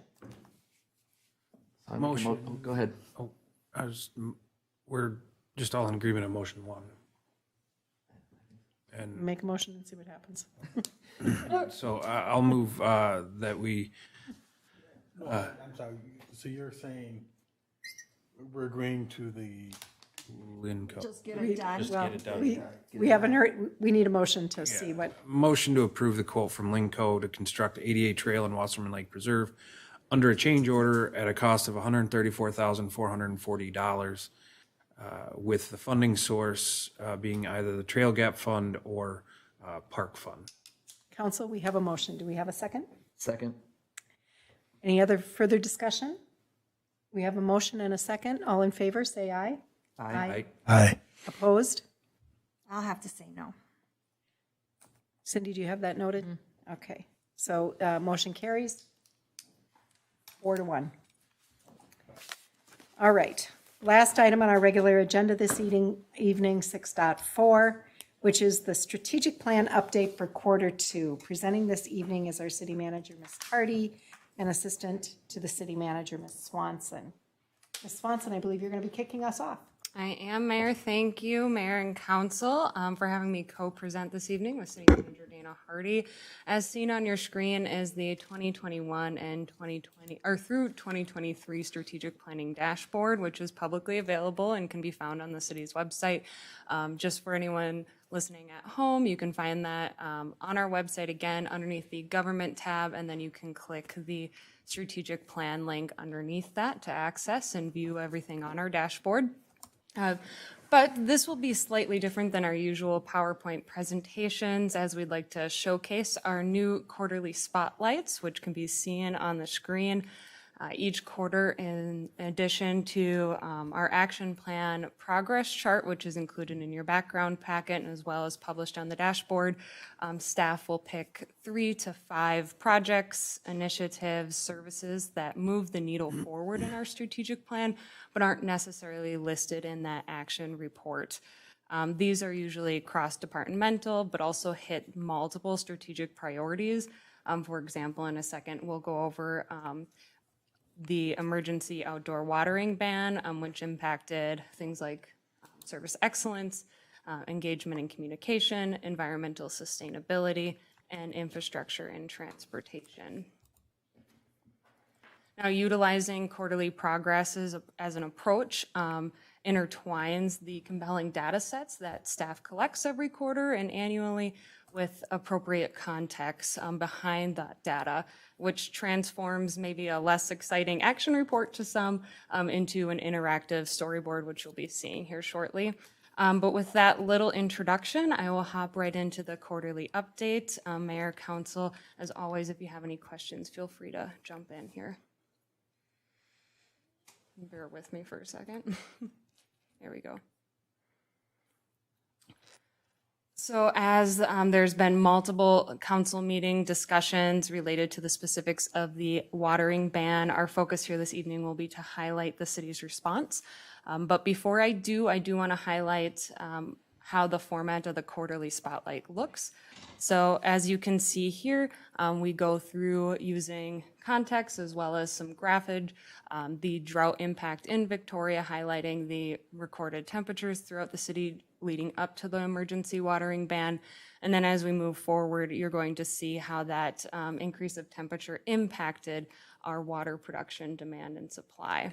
If you look at these graphs just next to each other, they almost mimic each other. But what we're really here to discuss today is the effectiveness of the response of city staff, as well as just the overall city response to the outdoor watering ban.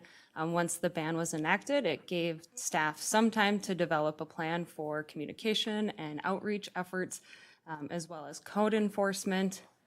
By listening to feedback from our residents, we were also able to reach more property owners through different communication styles to inform them on the ban and how we move forward on developing a future plan for future years about education of just overall water usage and conservation. An example of this is by a resident suggestion, city staff added a pop-up notification on the city's website that directed visitors to the watering ban information page, and this resulted in over 5,000 page views just in that 10-day period of a watering ban. Now, as a result of the city's response to the watering ban, city was able to prevent entering into another ban so far, and although this summer we have seen little rainfall. And with that, I'm going to pass it over to City Manager Dana Hardy to talk about the next subject, which is neighborhood growth. Thanks, Alyssa. Mayor, members of the council, we've been talking a lot about growth this evening. So you just approved 2 preliminary plats, and we also were talking about growth and how that puts demand on our budget and our levy each year, being a growing community. And so we talked about that during our budget workshop earlier this evening as well. So I won't spend a lot of time on here. As you know, we are a growing community. We just received our census numbers from 2020. I think we calculated our math incorrectly here, but we're probably hovering just under 40% difference in census from over the 10 years, from the 2010 census to the 2020 census. Our population is now at 10,546 and continues to grow. As you can see, what does that mean? We had 1,670 new neighbors coming into town. And then with the preliminary plats you just approved, probably looking at additional households in the 200 to 300 range for the first preliminary plat, and probably exceeding 500 for the second one. So more neighbors to come. We're also seeing with that growth the addition of different types of amenities and infrastructure. So we've added 11 acres of parkland.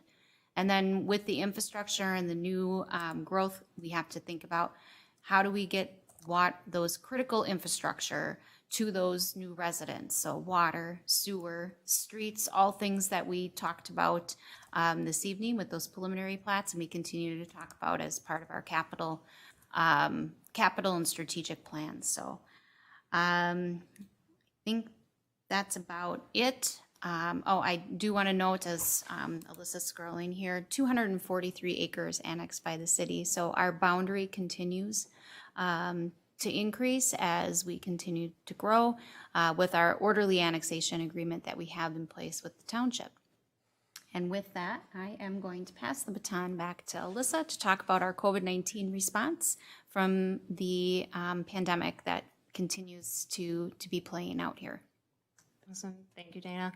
Now, it feels like a decade ago, but in reality, it's only been 15 months since the start of the COVID-19 pandemic. And in that time, city staff were able to work together to mobilize many city services and programs that residents would frequently visit City Hall for to an online or virtual format.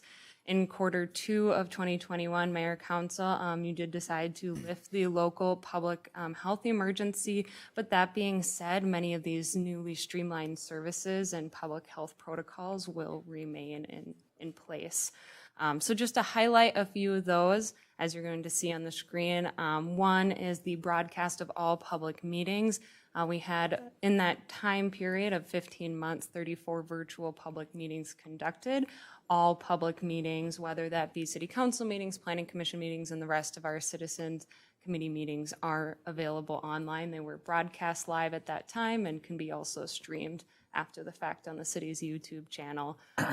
As public input and resident input remains a top priority for the city pre-pandemic, during pandemic, and now looking at post-pandemic, we did enact a public written testimony option for residents that don't necessarily have the ability or have the time to come to a live city council or planning commission meeting, and people can continually do that after the public emergency was lifted by completing an online form, which is found on the city's website, but also by emailing a city email.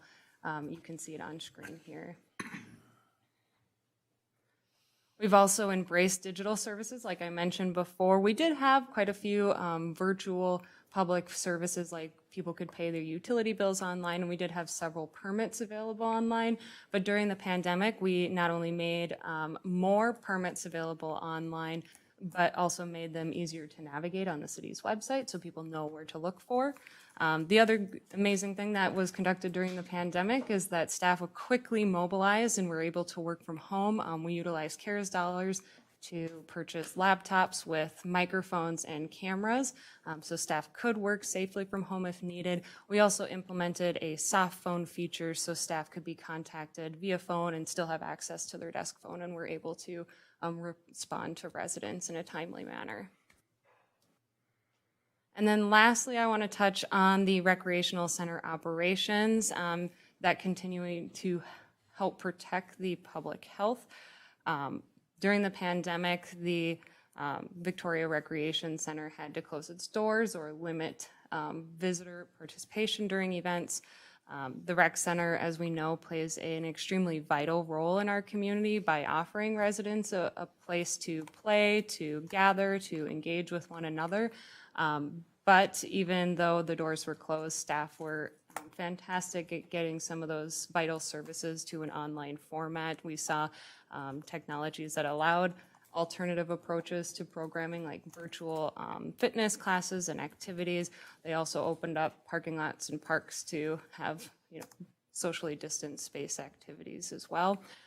Just to highlight the membership levels, they did dip down during the pandemic, but they ended up holding a little over that 500 member mark because of those newly offered virtual services. And as we're seeing the pandemic close, those numbers are increasing once again.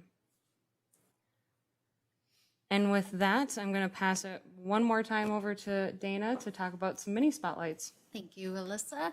So in addition to the 3 major spotlights that we wanted to focus on, we also want to call attention to a few of the other things that staff have been up to over the last quarter. As we have been we are now officially halfway through our budget discussions. So budget season's here, and that kicks off in June and goes through December. So our budget discussions have begun. At the staff level, we started those in May, and we will continue to have those through the end of the year. Our fire department has offered free hands-on or hands-only CPR courses to the public, and those continue to be classes that are in high demand. And so we have a waiting list for additional classes as we continue to offer them throughout the year. And then our community leader program was launched this year. It's something we're very proud of, and we did name our first community leader with Sergeant Michael Noderman. And we kicked that off earlier this summer. We hope you enjoyed this format.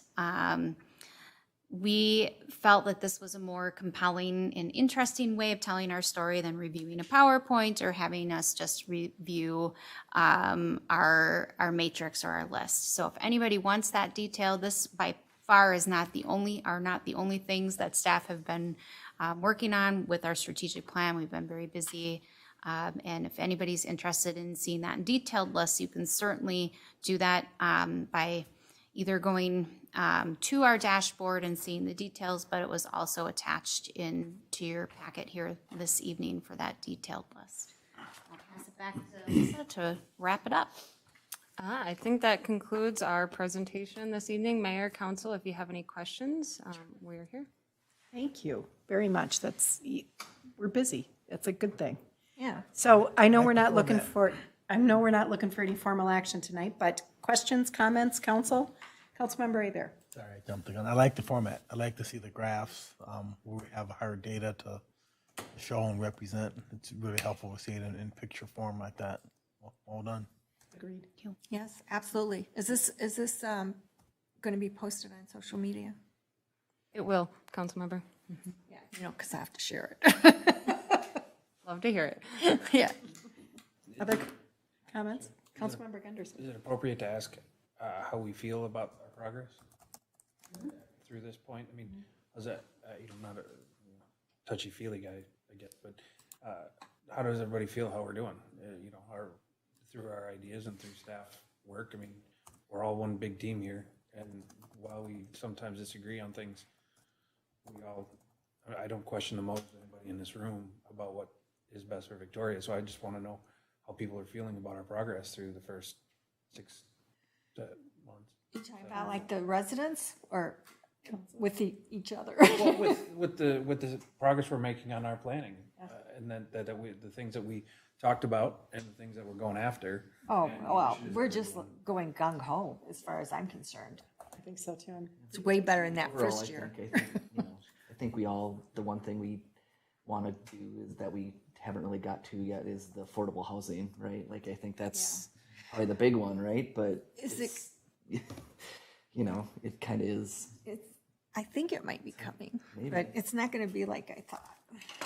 I think that's something we are trying to get to, like some of the other things we talked about. So it's not situation critical yet, but definitely I think the urgency, I think we as a council can talk about how we make that conversation a little bit more urgent and make it more apparent to some of our developer partners that, hey, how can you help us here? What can we do? What programs are available to help create this workforce housing that we desperately need to be able to do the commercial stuff that we want to do. Right, and I saw on the Planning Commission, they had mentioned, was Laura Moore, mentioned that, I don't know if it was Laura or one of the other, but anyway, one of the planning commissioners mentioned that when they build, they require the developer to do a certain percentage, like 10% has to be affordable, which I don't know if that's even possible, or if that's something that So Councilmember Black, Mayor, members of the council, it looks like you're posing a question. So this gets into our business policy subsidy at our budget workshop this evening when we talked about expanding the commercial tax base and the things that we can do. Affordable housing, there's a gap in funding there. Developers are in it to make money, and so they are willing to do these types of products because there's a need there and they can fill that need, but they're looking to cities, communities, other partners to help close that funding gap. one of the other things that she mentioned was the possibility of buying, or one of the other commissioners mentioned about possibly buying the property so that we could do it ourselves, because obviously the developers that are coming, and I know you don't like that, but all these developers, they want to do all this high-end stuff, and they don't want to come in here and do affordable unless we just give it to them. Ms. Hardy? Thank you, Mayor. Members of the council, sorry for interrupting. I know it's getting late. I just wanted to, I think it's worth noting, based on what I'm hearing and where I think the conversation's going, that in November, Community and Economic Development Director Marty Dahl and I have reached out and been working with ULI. We've invited them to come back in. It's the Urban Land Institute. They host panel discussions. We're recommending in November that the council hold a joint workshop with the Planning Commission to discuss affordable housing opportunities, and not just what we know, not come build townhomes and smaller houses. We're actually asking for developers to come with creative and innovative ideas to help us brainstorm and see what kind of opportunities are out there, not only in our region, maybe outside of our region that we haven't thought about yet, and also, just what our communities, maybe even in Minnesota, considering. Maybe we want to be the trailblazer. And so hopefully to generate some ideas, some interest, and get the conversation rolling. So the other thing that conversation does is let developers, the development community, know that this is something we're really interested in doing, and it helps make those conversations more productive in the future. So just thought that was worth noting. We're looking to do that in the first half of November. Thank you. Council, other thoughts? Well, I did throw this out there to the city manager of Austin after one of my policy meetings, that we would trade him some single-family developments for Hormel. So I don't know if it's going to go anywhere, but For Hormel. I just, hey, we get help broaden our commercial base, right? All right. Any other discussion?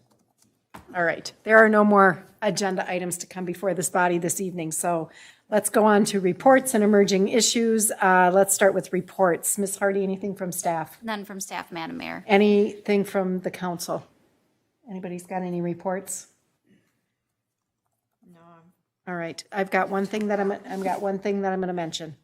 We received our census data, and we have 3,173 more people living in Victoria in 2020 than we did in 2010. So we are growing, and we are growing rapidly. And that census data can be found at the Met Council /Census 2020. Members of the council, there is nothing else to come before this body this evening. Can I have a motion to adjourn? Motion to adjourn. And a second. Second. All in favor? Aye. Any opposed? We are adjourned.